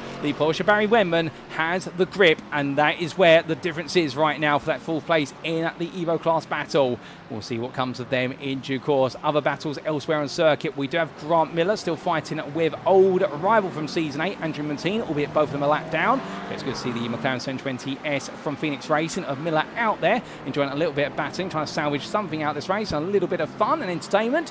But as he does so, well, with all the time remaining here, our eyes really stay transfixed to the battle between Ross Norsworthy and Minno Blom, with James Bostock. Hold up a second, where's James Bostock gone? He's fallen off the back of this as well. I think Bostock's had a bit of an error, and well, he's fallen behind into 8th place in the Premier Class as they all carved away in amongst the traffic. That's the HH Racing machine there stepping aside with the blue flags waving, and well, as the flags wave there, Tiago Reza battling side by side with John Ludbrook.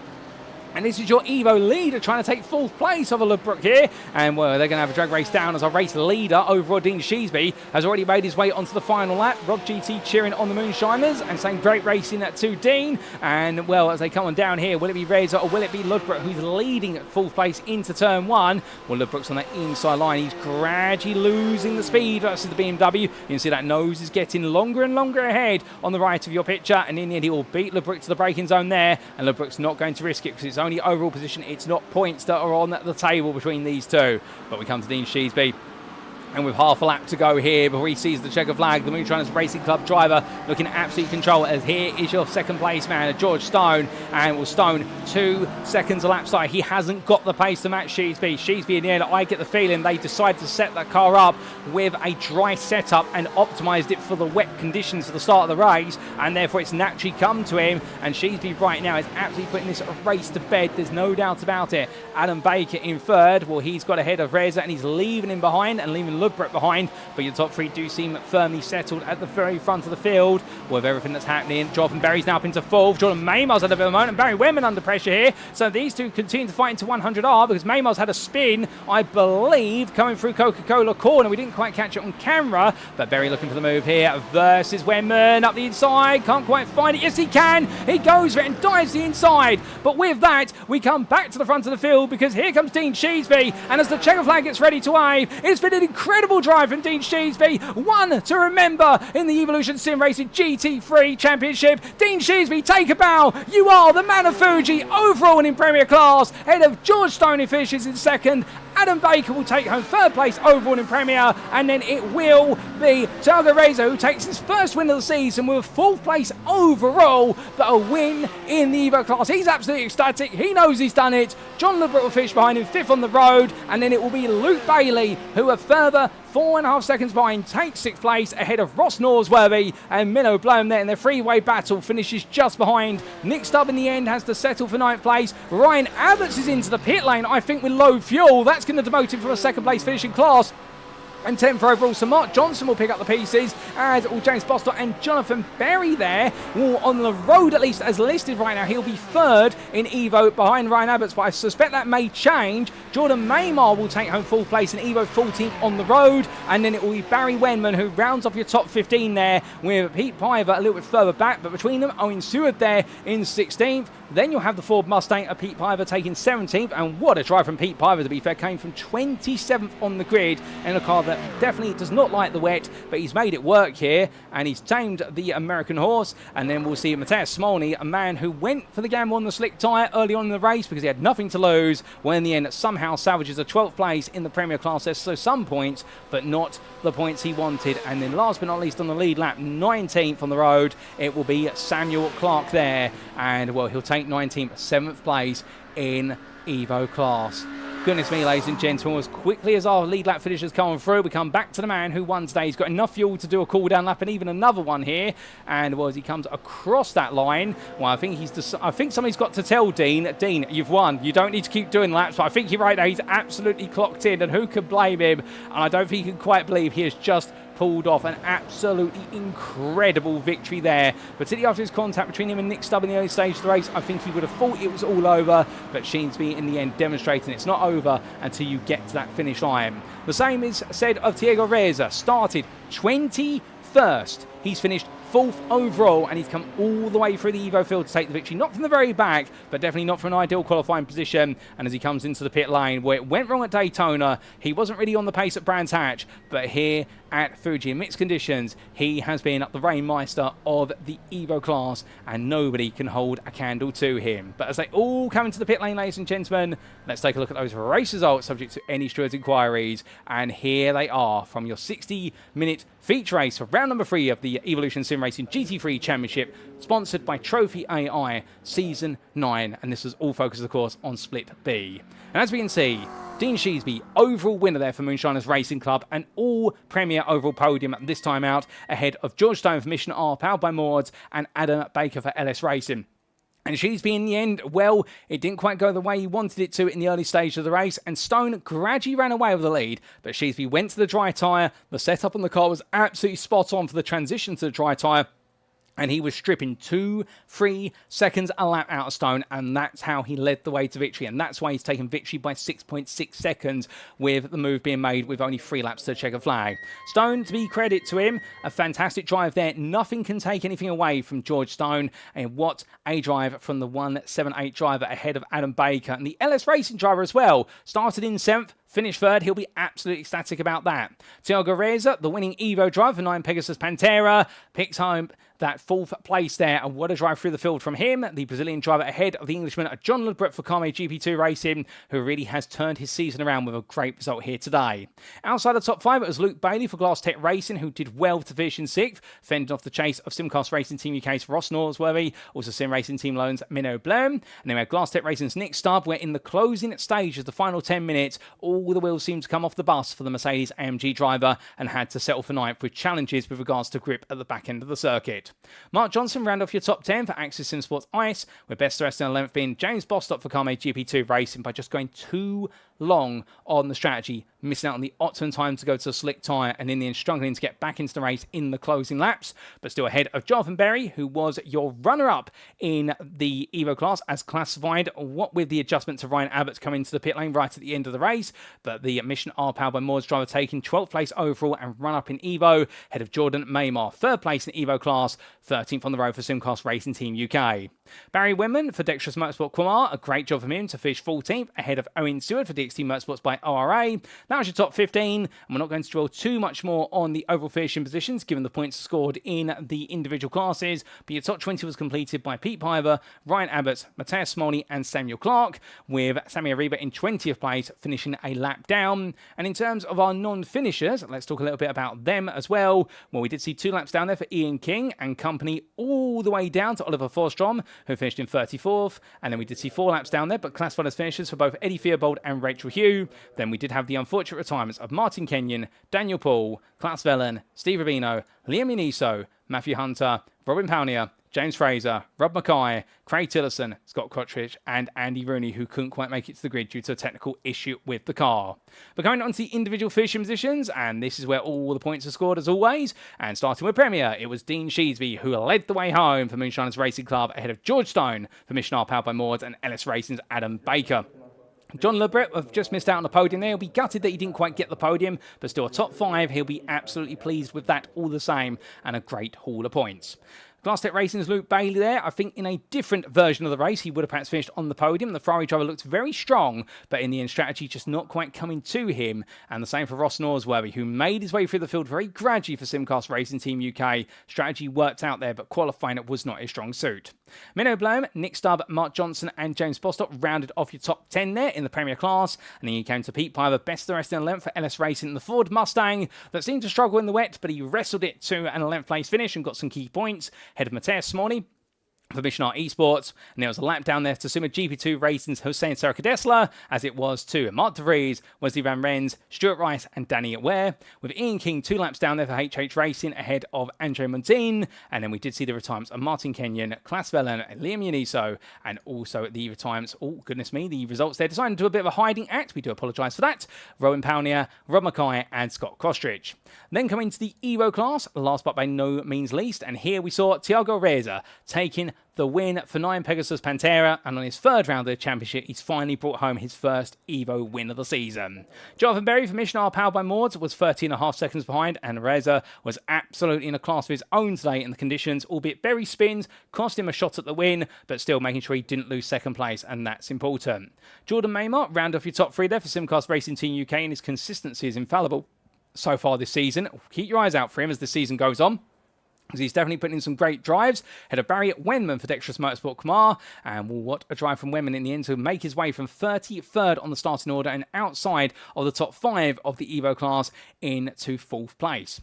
Owen Stewart round off the Evo top 5 there for DXT Motorsports by ORA, with Ryan Abbott, Samuel Clark, Sammy Reba, Robert Savage, and Denny Ploger completing the Evo top 10, and behind the MJK Sim Racing driver, it was a lap down for him, and also for Eduardo Andino and Matt Stace, the Flatline Racing driver there, at one point in a top 10 fight for the Evo class, but unfortunately a late error cost him dear, and well, he'll be looking to try and go for it again next time out.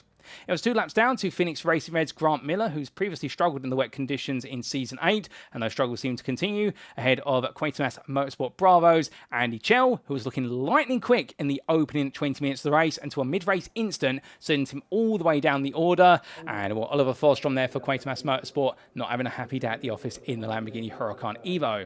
It was 4 laps down to both Eddie Theobald and Rachel Hugh, and then we had the retirements of Daniel Paul, Steve Rubino, Matthew Hunter, James Fraser, Craig Tillotson, and I also believe that Andy Rooney, who didn't make it to the grid and was a non-starter. So that concludes your rundown of the finish positions from both races, ladies and gentlemen. A brilliant race today. What a race, no doubt about it. And with all of the racing having settled, there's only one thing we can do now, and that is, of course, get ready for post-round interviews with our drivers. And we'll be back in approximately 5 minutes' time for those. Don't go anywhere, ladies and gentlemen. You won't want to miss them. We will see you very shortly.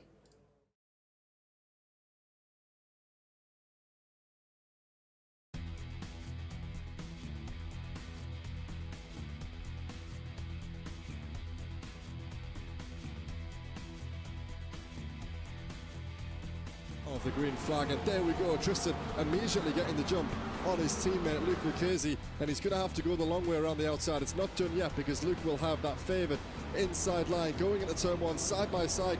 Has had a good start. He's up 2 places around the outside of Luke Lucchese, 3 wide there. The blue Acura on the inside.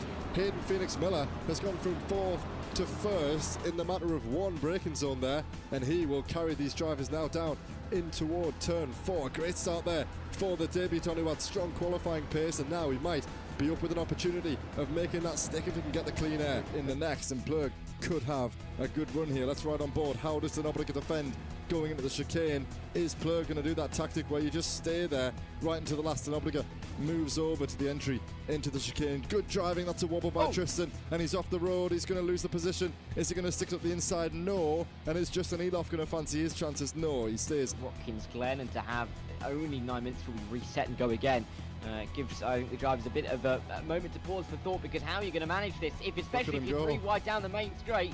Humphrey, Leskinen, Katrali all don't get out Raj Harper either. 2 by 2 into the opening corner.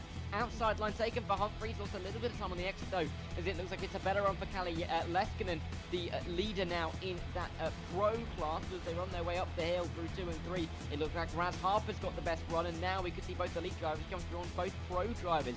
So they'll have to get it done on the outside of the bus stop, and that is going to be more than difficult to do. Who's going to get the slipstream? That could be crucial.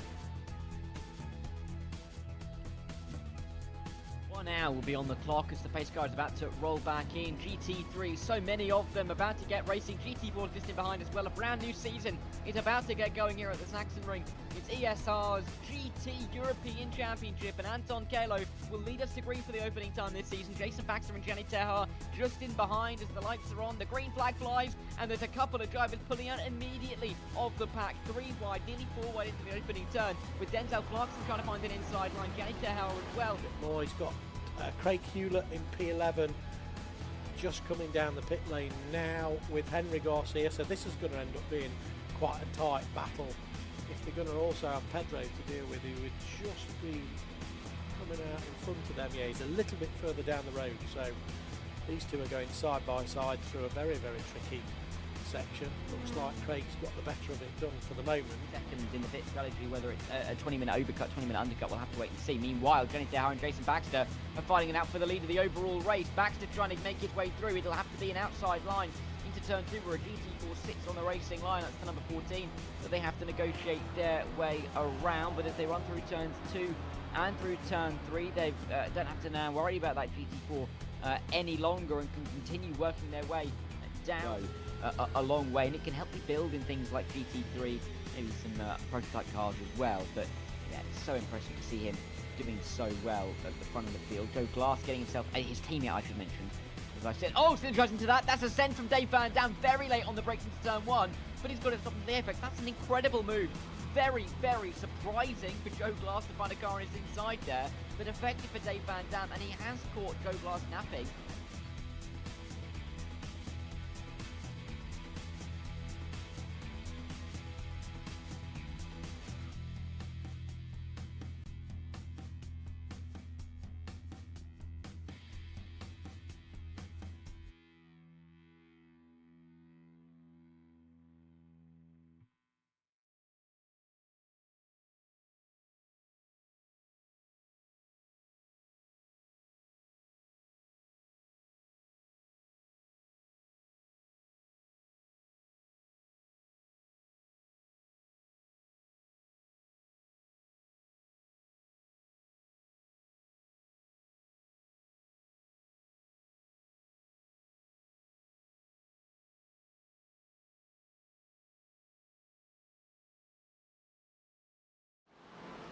Alrighty, ladies and gentlemen, without further ado, it is time for us to kick off our post-round interviews. And who better to get us underway than one of our winners for today? And we're going to be speaking very shortly to none other than Thiago Areza as he gets himself set to join us in the interview room. And we do apologise for the fact we do have some incorrect results up on screen, but those will appear on screen very shortly.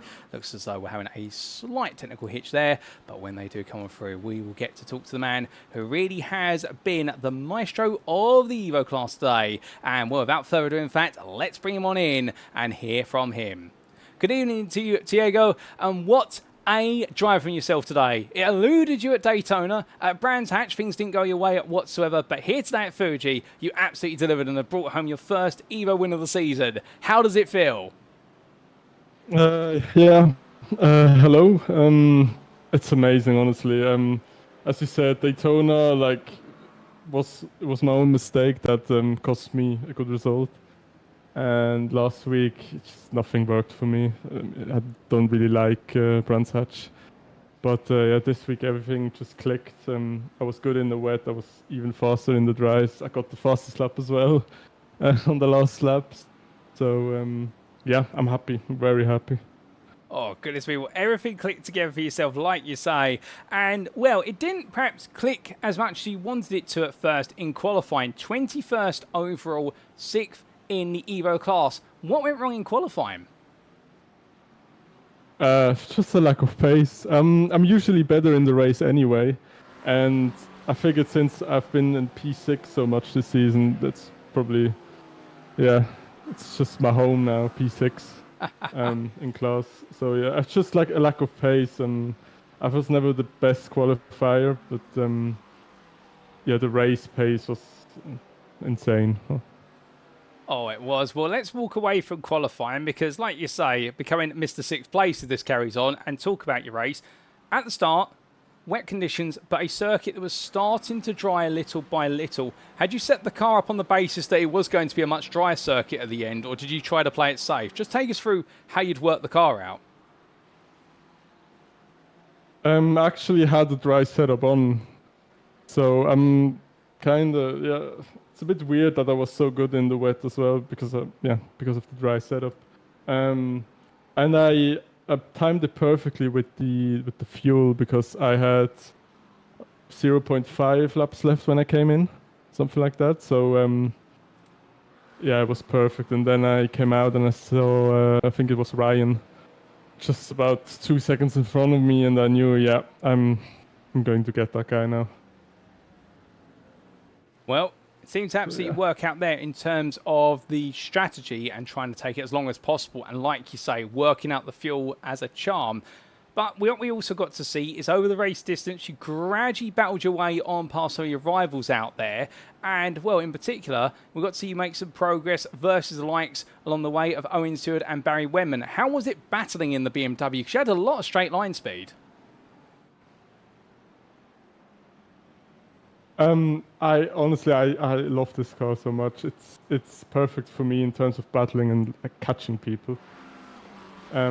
It's very stable as well. I thought in the rain it felt very, very stable.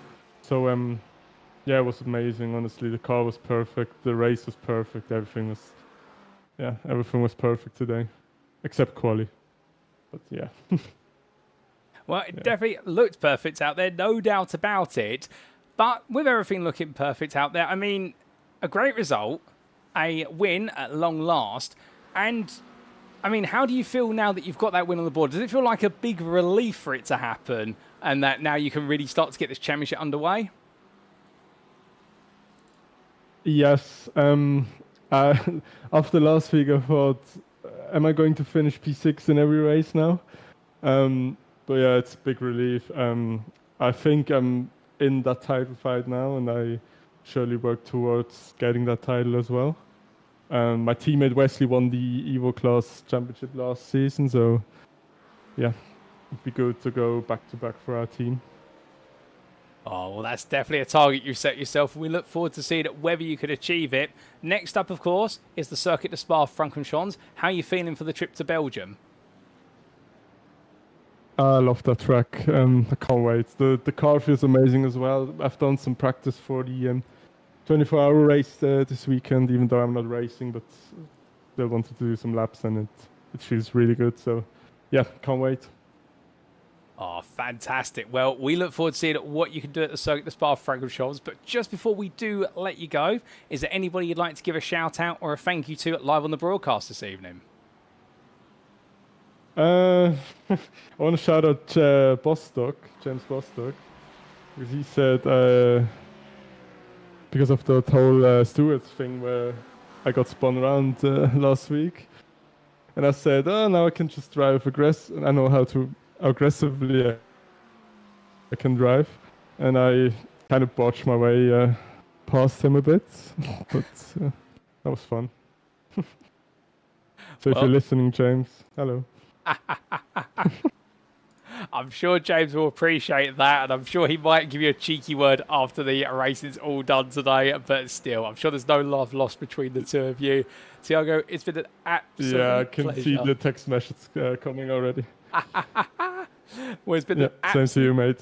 It's been a pleasure. Thank you for joining me this evening. And, well, what a result for yourself. Upwards and onwards you go into round number 4. And we look forward to potentially plenty more of this as your championship goes on. Yeah, cheers, lad. Thank you. All the best. Have a good night.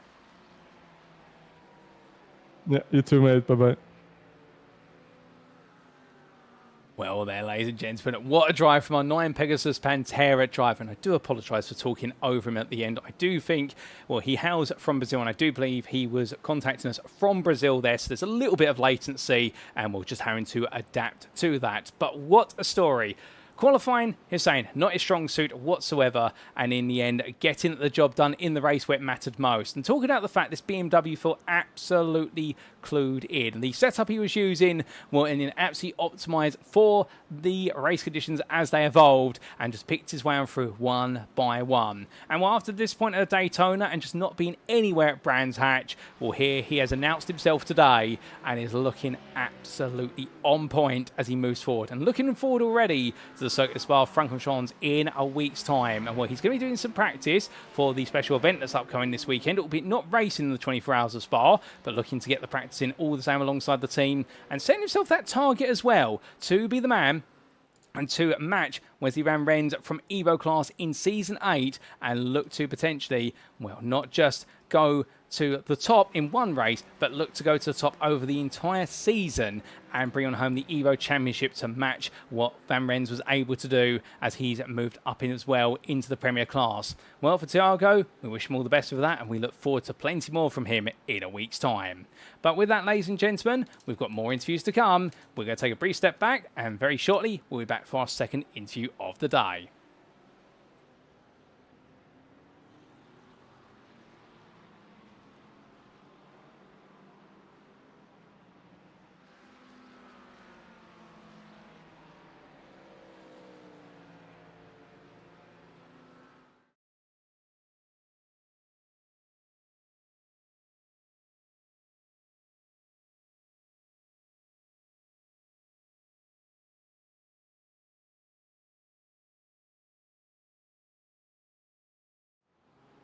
Well, ladies and gentlemen, we go from one winner to another winner, because now joining me in the interview room is none other than Moonshiners Racing Club's Dean Sheesby. And Dean, I mean, it must have been a race of two halves for yourself. A phenomenal pole lap, firstly, to squeeze the BMW onto pole by half a tenth.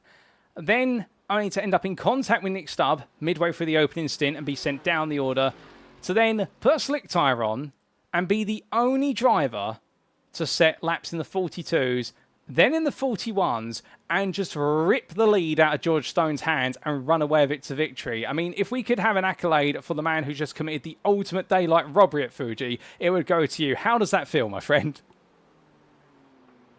I still haven't caught my breath, to be honest. That was just crazy. A lot of emotions running tonight. Anyway, literally about an hour before the race, we lost the wife, Nan. So, yeah, so quite a lot of emotion running. So, driving with a lot of fuel behind me, and yeah, just everything hooked up tonight. as you say, bad luck by the spin. I need to relook at the incident, but yeah, bit practice paid off. I put about an hour or so of practice in the wet during the week and tweaked the setup, and yeah, the car was it was hooked up. Oh, goodness me. Well, firstly, allow me to say on the behalf of everyone tuning in, I'm sure sorry to hear about the passing of your dear relative. That's sad to hear, and indeed only an hour before going racing, if that. It's always not easy, but still, you got your head down and got on with the task at hand. And as you did go about getting the task at hand, I mean, what a way to go about it. Let's just go through the qualifying lap firstly for pole. I mean, did you feel as though you had the pace of pole here and it took a lot of time, or was that a bit of a surprise? No, I knew I had a faster lap in me. I messed up several times. I had another probably 200 to 300s in that time. I just kept not hooking it together on the last section. So yeah, I knew it was there. I just had to put it together. I was, to be fair, when the first couple of times started coming through, I was like, "Ooh, these are going to get faster and faster and faster." And then when they started to stabilize, I was like, "Okay, I can beat this." And just, head down and just went for it.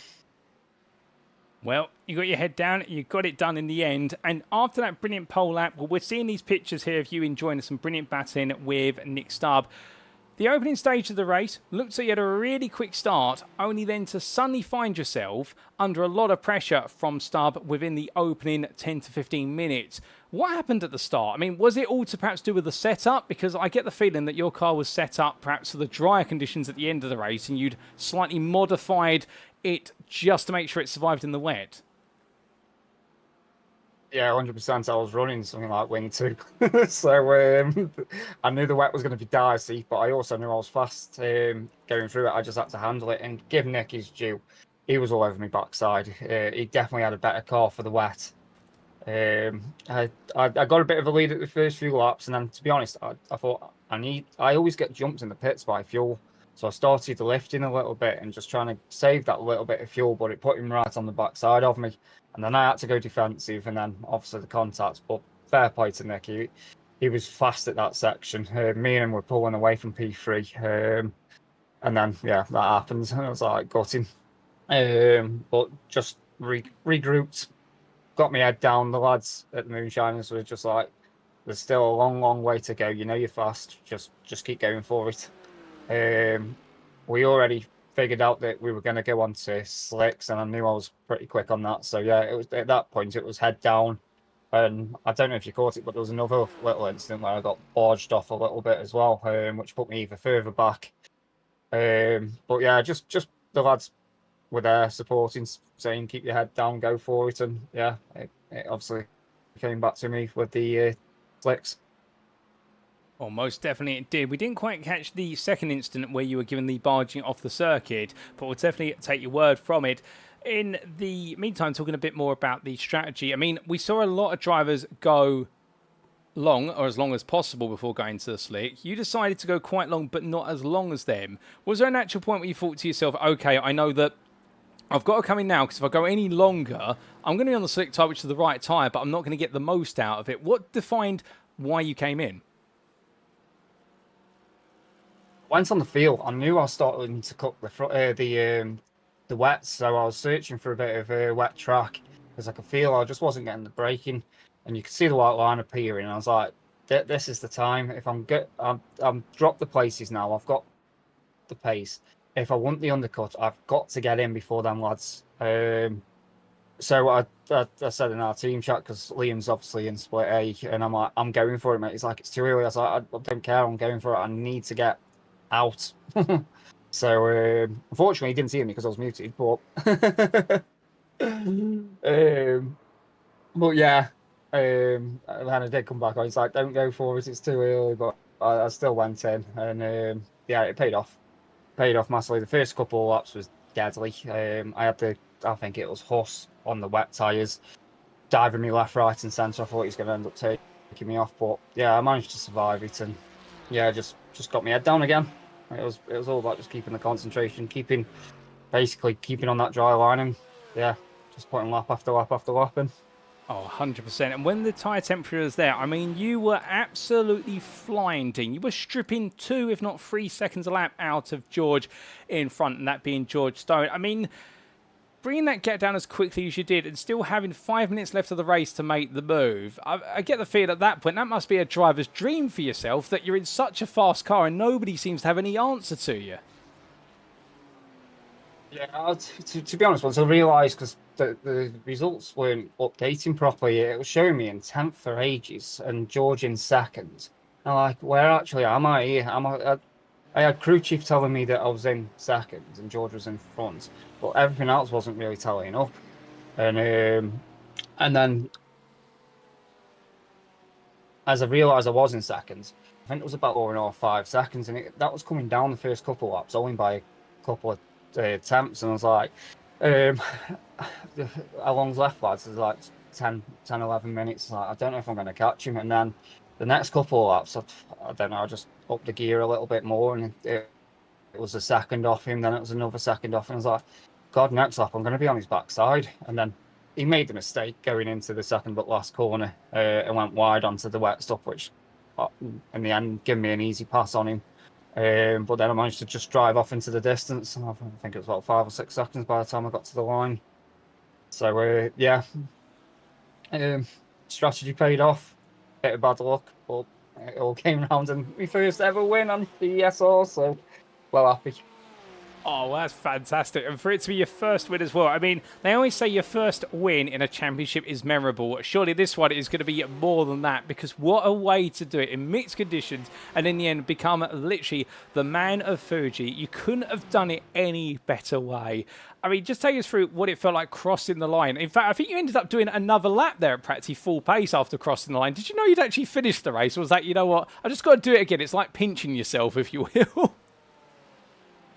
It was one of them where everything was telling me that I'd finished, but I didn't know if I finished. I was just like, I'm doing another lap, I don't care. Nothing was sinking in. I was like, I don't want to make a mistake. If I'm on white flag here and I'll pull over, I'm going to cry. So yeah, I literally just went round. I was still flashing my lights, but yeah. So yeah, I just thought, make sure. Oh, fair play to you, fair play to you. Well, you've made it happen. Your first win of the season, your first win in the championship. And now the question is, can we expect even more like that from yourself when we head to Spa-Francorchamps next week? Oh, I hope so. I, as I like to say, darling, it's better. Down when it's wetter. Take it from me. So, yeah, hopefully. I believe Spa's wet as well. So, if it is, it'll be fantastic. Well, we'd definitely love to see if you can make it 2 in a row and really build that championship momentum. But Dean, just before we do let you go, is there anybody you'd like to give a shout out or a thank you to live on the broadcast this evening? Yeah, obviously to the family. Sad night for us. Bit of one thing being absolutely fantastic with the win and another being absolutely terrible with the loss. So yeah, shout out to the family. Fair play to the wife's nan. She was 96. She's had a good run. So we're sad, but at the same time, she's had a really good life. And then to the Moonshiner lads, as I say, they helped me all the way through there tonight. And to be fair, I want to give a shout out to the backmarkers. They were fantastic getting out the way. They definitely needed a bit of a shout out too. They were really good considering we were on slicks and there's a wet line. They all moved on to it, which was fantastic. Oh, well, Dean, of course, commiserations to your wife and for the passing of her nan. And I understand the emotions high there, but at the same time as well, great to hear all the different shout-outs there to drivers up and down the field and the respect shown from the back markers. I mean, it's been a perfect race for you. Not a perfect evening, but a perfect way to end the evening on a high.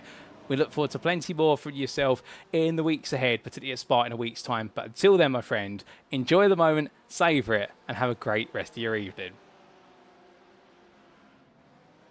Thank you very much, Paul, and I can't wait to watch the stream back, mate. Thank you. Oh, goodness me, ladies and gentlemen. Hearing there from a very emotional Dean Sheasby. No doubt about it. His first win in the championship. Absolutely ecstatic about it and having to do it the hard way after putting it on pole by half a tenth and knowing he could put it on pole. But in the end, that little moment between himself and Nick Stubb, it all went a little bit sideways until he suddenly dug deep and pulled the strategy out of nowhere. And in the end, he found his way. He fought his way through and took the result that he wanted, but to do it in such a way by an absolutely monstrous turn of pace in the second stint. And well, for Dean, that goes to show you how deep he had to dig in order to make it happen, but he managed to pull it off in the end with that sensational run of form. That's his first league win, and his first win in the Evolution Sim Racing GT3 Championship, we should say, and his first win of the season. Well, the circuit Spa-Francorchamps, they're expecting much more challenging weather. Could he make it 2 out of 2? And if so, how far can he go this season? Well, only time will tell. But speaking of time will tell, we've got at least one more interview this evening, ladies and gentlemen. But who will it be? Time will tell. We'll be back within the next 30 seconds for our interview number 3.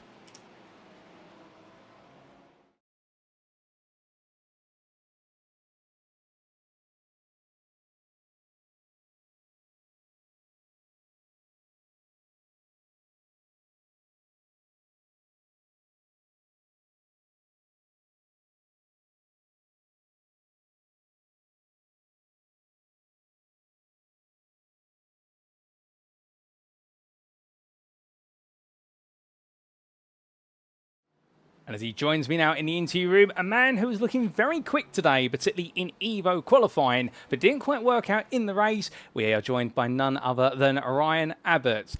Ryan, it's been a challenging evening for yourself, and I can imagine the emotions must feel one way and then the other with regards to what's happened today. But you were the man to beat in qualifying, at least in the Evo class. How do you feel about Fuji? I mean, it's a decent track. First off, I've had some fun this evening. It could have gone better. It could have gone worse. Yeah, like you say, had decent pace in quali, decent pace in the race. Hence, I was sort of getting a bit involved with some of the other class drivers, which may have been a bit of a problem.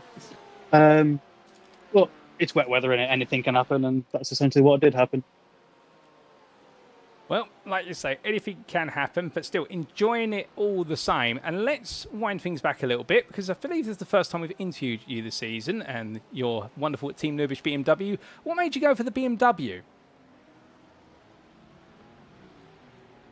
So I used the Mustang last season, and then I just fancied a change. So I bought the Mustang when it first came out, and just stuck with it, even though at times it was kind of awful.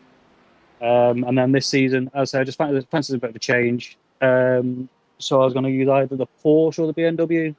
Porsche wasn't such a huge fan of. So I was doing testing sort of when we were doing the pre-season race back at Okayama, and I was like consistently quick on the BMW.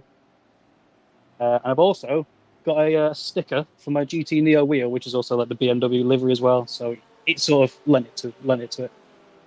I like it. A good reason to go for it. Something a bit different, like you say, but also at the same time wanting to go with something that matches up with the hardware, which always gives you a little bit of vibe, or like we say, an extra 5%, albeit perhaps mentally, not physically.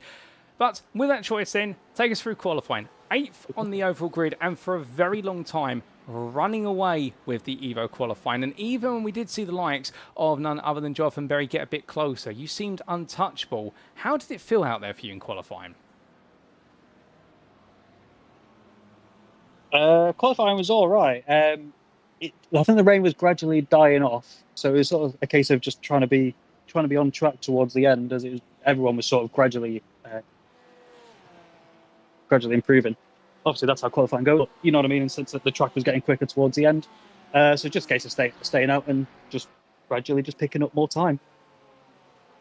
Well, you gradually picked up the time as the session went on, no doubt about it, and in the end pulled off a brilliant pole position, and then converting that into victory would always be the aim. Early stages of the race, you looked to be very comfortably in control, albeit just take us through the dynamic you driving around a few Premier drives. It looked so you tried to stay with the Premiers around you, but at some point you slipped backwards to Jonathan, and then suddenly a lead battle was on your hands. Yeah, so as you say, I was messing around with the front sort of 6, 7 or 8 of us. I was sort of getting involved in there, and then there was two of the prime drivers between myself and Jonathan. So I was just trying to trying to keep cars between myself and him. Yeah, it sort of feels a bit weird not trying to get involved with the other class drivers, but I'm trying to just do what I can. I don't want to affect their race, because I've had it in the past where we've been a couple of groups of the Evo drivers with a prime driver in the middle, and it sort of feels a bit like if you're not racing us for class position, like, just try not to get involved. But in this case, 55 minutes left at that point, I was trying to put some cars between me, himself, and Jonathan. As you say, then I had a bit of a mistake into the sort of the left-hander in the middle sector. Dropped a couple of seconds behind him. Then he was held up by some of the Porsches in prime, so I closed back up to him, and then he made basically the same mistake. Well, it was all mistakes between the two of you as you both mixed things up with the Premier drivers around, but that seemed to be the story of the first half of the race. Things were still on track, and then suddenly things were not on track. What happened? Because we saw you suddenly forward down out a lead, and in the end have to really try to fight your way back into the Evo top 5. Yeah, so everyone could see the track was drying. Because of the setup that I was using, I couldn't actually use full fuel, so I had to start like 8 or 9 litres down on the fuel. So I knew I was going to have to pit pretty early in comparison to everyone else. I think I pit about the right time for slicks. I just couldn't be precise enough as we came out of the pits, and I made a couple of mistakes. I went onto the wet, off the dry line ever so slightly, and as soon as you do that, I was just losing bagfuls of time. Then Tiago came out. He was right behind me at that point, and he was just better on the dry line. And then I was gradually collecting the incidents. Generally, my fault. I apologise to the people that I've taken out. But on the last lap, from a laps driver, I got a little bonus 4x, which meant I needed to take a drive through. So I took that. I lost a bit of time, and then I think iRacing was giving me like a 30-second penalty because I didn't finish the drive through on the last lap. So the results have come out on the client, and it's shown me P5 in class, 17th overall. But we had fun. That's what it's all about for me. Oh, 100%. And, well, commiserations there for the drive-through that you couldn't serve. It's always unfortunate when something like that happens because, you know, as soon as the race finishes, you may have finished second in class on the road, but you're suddenly demoted a long way down. However, the flip side of the coin is you had fun. That's the important part. And I'm sure there's plenty you can take from here to Circuit de Spa-Francorchamps next week, where we may have somewhat similar conditions.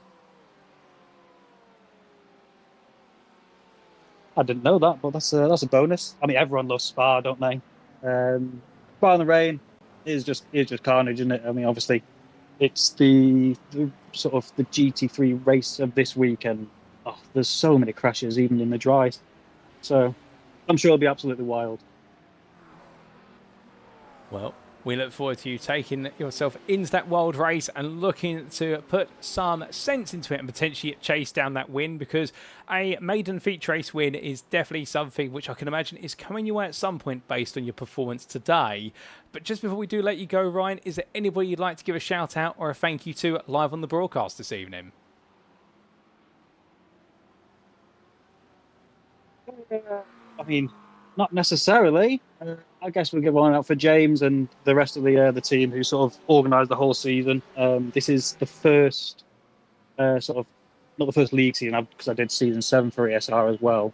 But this is the first sort of league I've joined within iRacing. I've been on the service for about 2 years now, and it's so well organised. Everything runs smoothly. It's just all set up, and it's just really well run. So a shout out to the ESR team, I guess. I'm sure they'll appreciate it, Ryan. It's great also to have you on the grid here, and we're running this grid on a regular basis and getting to see you moving forward in the Evo class. And we look forward to plenty more of that as the season goes on, particularly at the Circuit de Spa-Francorchamps next week. But until then, my friend, thank you for joining me this evening, and have a great rest of your evening. Thank you very much. You too, mate. Cheers. So hearing it there from Ryan Abbots, ladies and gentlemen, and summarising it all, it's all about having the fun out there. A bit frustrated, understandably, with the way the race ended, given the fact that he did have to end his race on a drive-through penalty he could not fully serve. and being demoted from second place in terms of his finishing position on the road in Evo to a 6th place in class and a 17th place overall finish in the end. But on the journey, well, we got to see plenty of pace from him. A small error cost him dear midway through the race after his brilliant back and forth battling with Jonathan Berry in the early stages, with the two of them having to negotiate Premier drivers around them and really stumbling over them just as much as stumbling over each other in terms of battling. But the pole position app, very happy with that as well. Although interesting, the setup he was running, given the fact that you do have different regulations in wet versus dry conditions, meant he could not run the maximum fuel tank allowed, and therefore it meant that he really did have to try and work more strategy into his race than perhaps others out there. But that's the gambit that comes when you do run a different strategy in the wet compared to your rivals. But for Ryan Abbott, like we mentioned to him only moments ago, I wouldn't be surprised if a feature race win is coming sometime soon, because you can pull off a drive such as this in the wet conditions at Fuji. What's it going to be like at Spa next week? Well, we've got mixed weather, or an unknown weather we should say, at the circuit, and it's anybody's guess whether it be wet, dry or somewhere in between. And where will Ryan Abbott be in all of that? Well, I'm sure he'll be pushing for victory. Now, as a special treat, ladies and gentlemen, we do have one more interview to come, but who's it going to be with? Because we're going to squeeze in a 4th interview this evening. We'll be back in approximately 30 seconds time to let you know.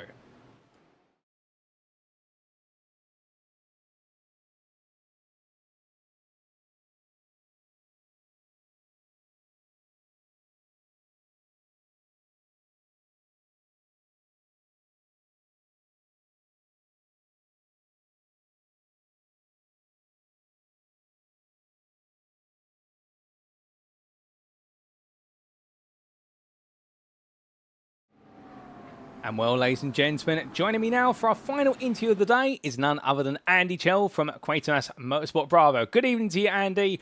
Well, what a day it's been for yourself today. Qualifying didn't look too bad, fought your way out through the order, and then, unfortunately, a bit of a difficult end to the race, seeing you go all the way back to where you started, if not a little bit further back. But how was it for you out there? Well, yeah, it was fun, to be honest with you. Little bit of ambition over doing the Dijon, dropping onto the dries maybe a little early. Maybe not, I'm not too sure, but I was just unlucky that as it span, unfortunately, my teammate came around the corner and we had a bit of a getting together. 100% one of them unavoidable incidents. I was spinning across the track. Ollie couldn't see me, and unfortunately it led to undrivable, unrecoverable. So I had to tow back to the pits, which unfortunately took us out of the running. But no, I mean, I've said it before. I really enjoy the wet conditions. I just seem to work well in them. So I was really enjoying myself. But yeah, it's just said this to a couple of the guys in the green room tonight. It's just been one of them where if I didn't have bad luck, I don't think I'd have any luck in this season so far. So yeah, it's one of them. But yeah, overall it was good fun night.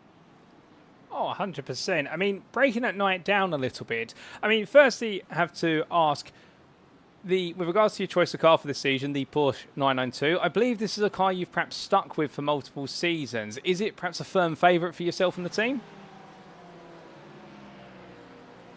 Yeah, it is. So most of the team run the Porsche. With the change in tyre model, there's been a few readaptations for people, but we're very much believers of seat time trumps bop.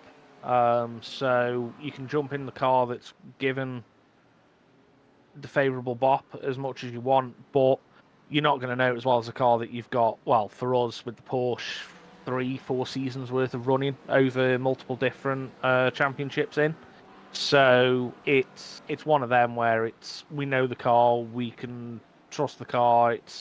I fail to admit this, but I talk to the car when I'm driving it.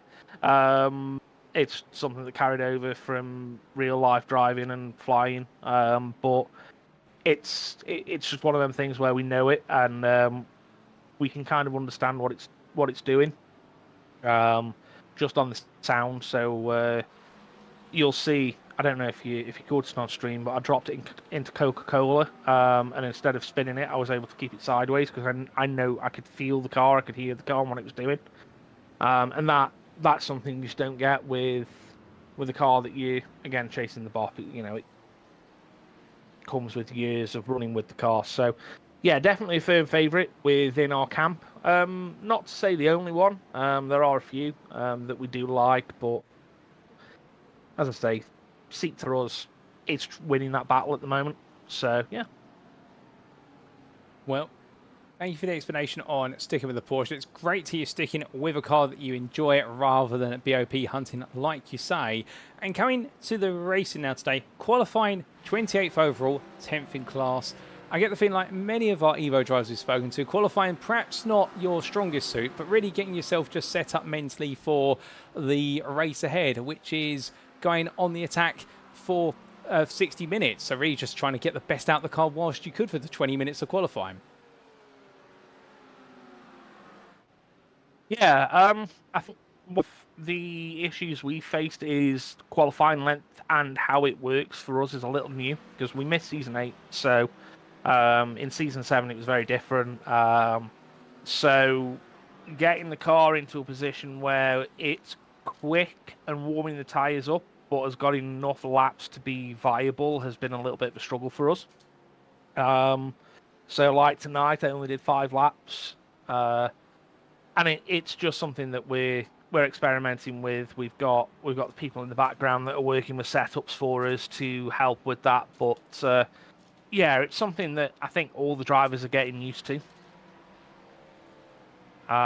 So it's one that definitely needs a little bit of improvement. I think. I do think for me, qualifying's been a bit of a I don't want to say lackluster, but it's been a bit of a weakness. So yeah, definitely somewhere that we're looking at. And yeah, like you say, at the moment it's very much a get as high up as we can and then build the car because we know we're going to have maybe not the best showing in qualifying. We're building the car at the moment to do the race for us and work well in the race. And that's where, like tonight, you'll have seen, starting lower down in the order, but working my way up. Oh, and on that, that's kind of what we look for. And yeah, go on, Paul. Oh, I was going to say, sorry, I think we've got a slight bit of latency here, neither your side or mine with regards to the voice chat. But I was going to jump in and say, and with that and carving your way through the field, I mean, we got to see plenty of that from yourself in the opening 15, 20 minutes of the race. I mean, just take us through that as well, because you look to be in a different world compared to everybody around you. Yeah, I think, like I say, knowing the car, I know where it'll go and what it'll do. And like I say, I'm listening to it all the time. So I'm happy putting it on curbs because I can hear what it's doing. And that allows me to modulate throttle application. I think it helps. I come from a rally background in real life. I learned to race rally cars. So I'm kind of used to it being a bit floating, a bit loose. So that kind of, I think, stands me in good stead. I mean, I'm not above making mistakes. Everybody makes mistakes, but I do enjoy it more. And like I say, I am happy. I think I was chasing down, I want to say Sean Clark, I think it was. And he was doing the karting line of going out wide, and I just need the car to go round the apex of turn 1 on the curb, and it would stick, and it was happy. So I think it's one of them where I know the car well enough to have the confidence in it to do what I ask it to do, and trust it enough that if I ask maybe a little bit too much of it, it's going to tell me before it just puts me in the wall. Which, to be fair, the Porsche does, and it's a very easy car to understand what it's telling you. Well, I say that it's a car I've got very easy and used to knowing how it's talking to me and what it's telling me. So, like I say, that's what that was. It's just having that confidence in the car to go, okay, I need to go here. Let's go here. And it just does it for me, which I've got to say I am really thankful for, because it does give me the opportunity to race people that perhaps if I was driving it the way that maybe convention would say I probably wouldn't get to. So, yeah. Well, definitely breaking convention, and it's worked out quite nicely for yourself in terms of picking drivers off one by one, and at one point already up into 5th in Evo, and then getting closer to being potentially in the Evo podium places, and then it all went backwards. Just what went wrong out there? Cold tyres. I came in because I was only to give the car a nice good balance. I was running 50 litres of fuel instead of the full 70.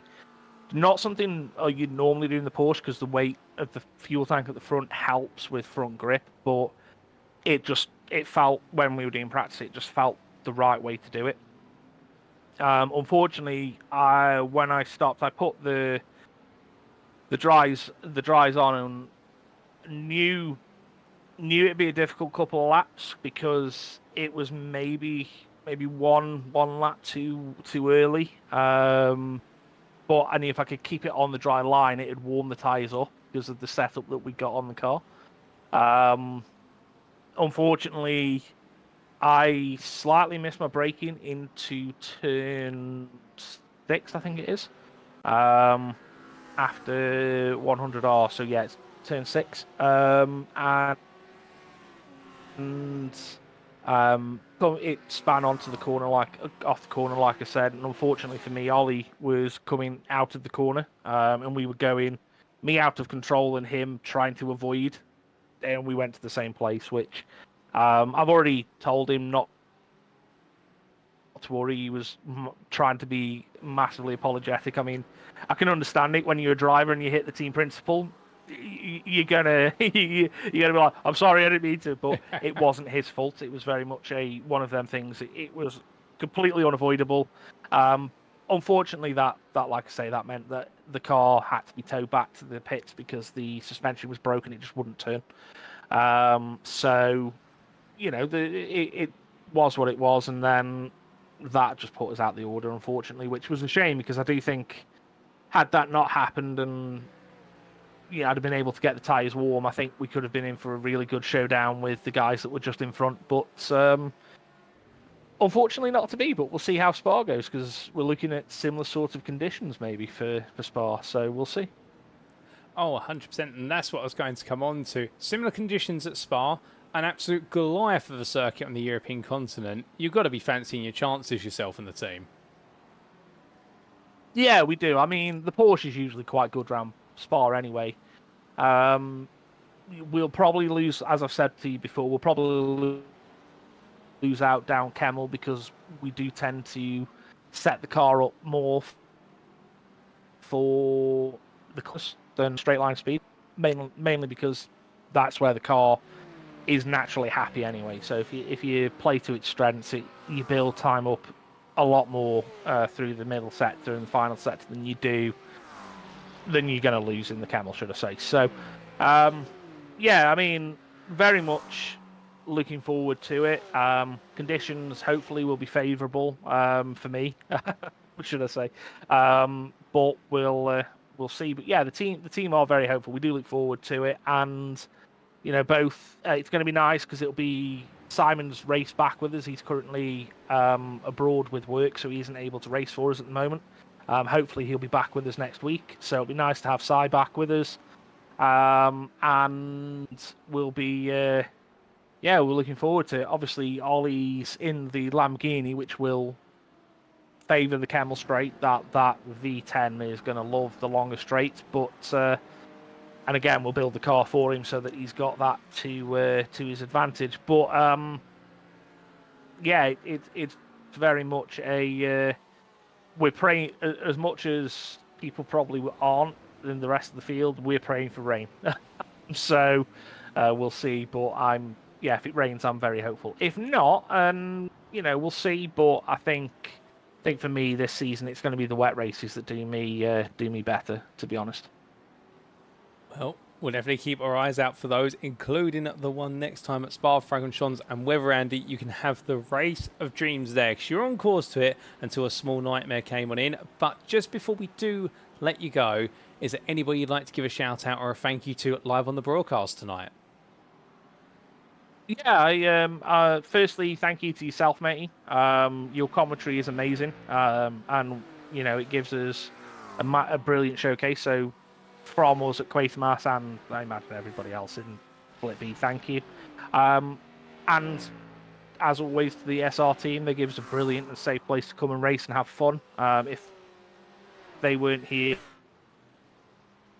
we wouldn't have it. So really appreciate that.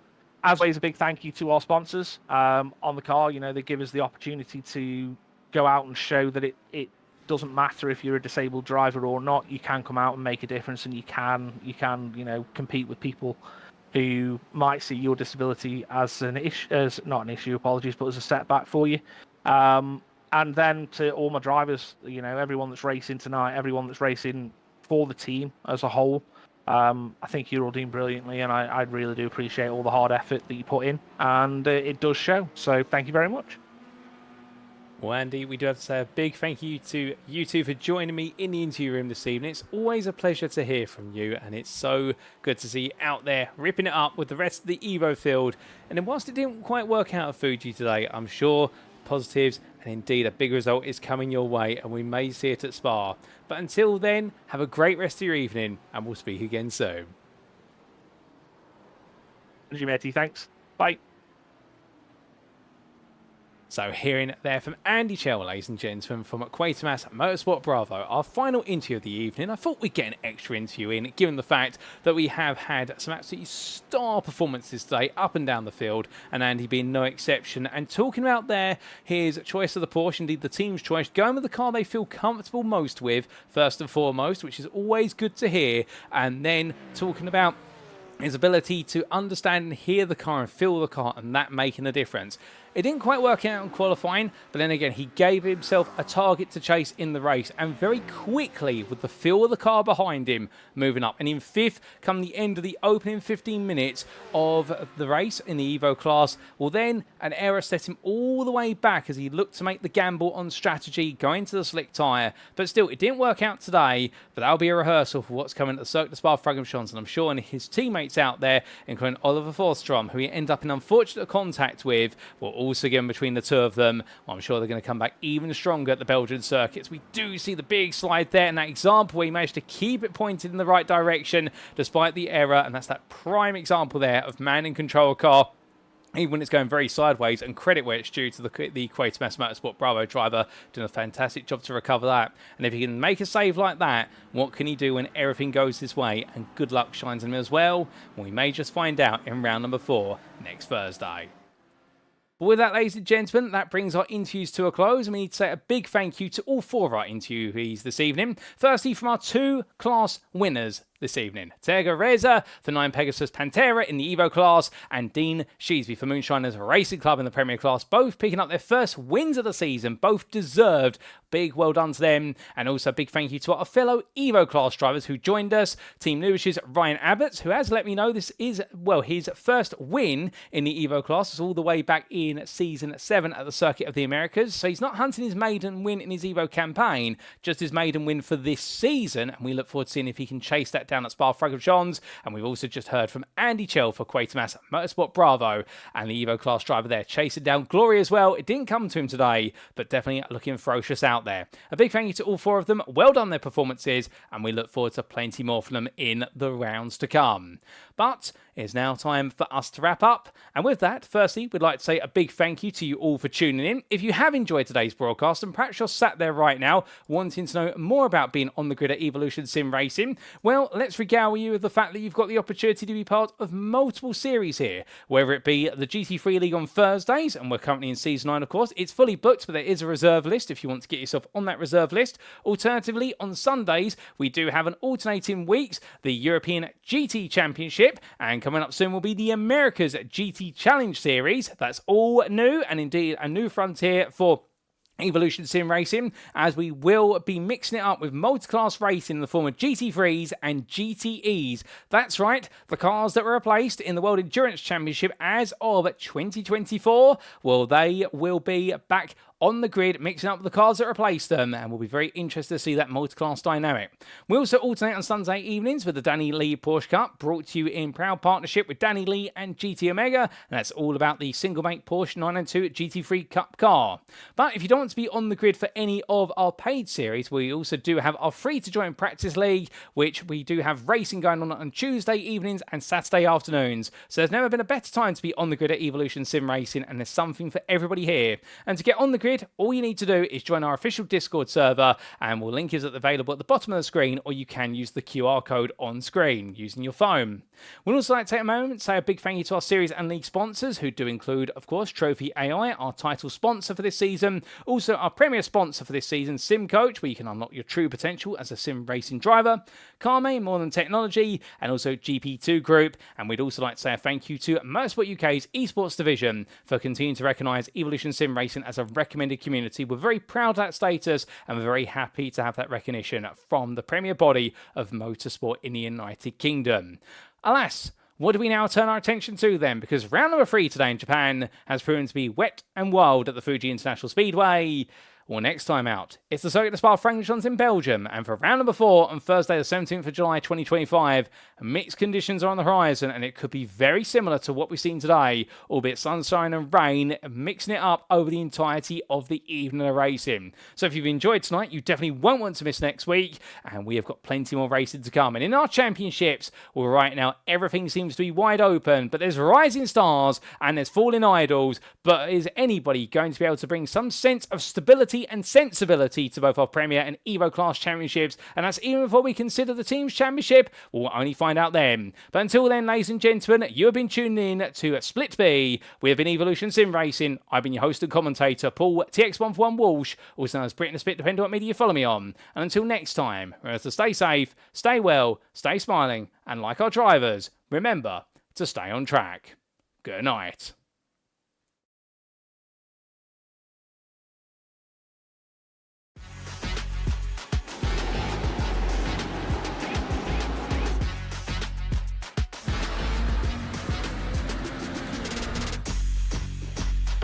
For the upcoming right-hander, brake 30 meters later and ease off the pressure.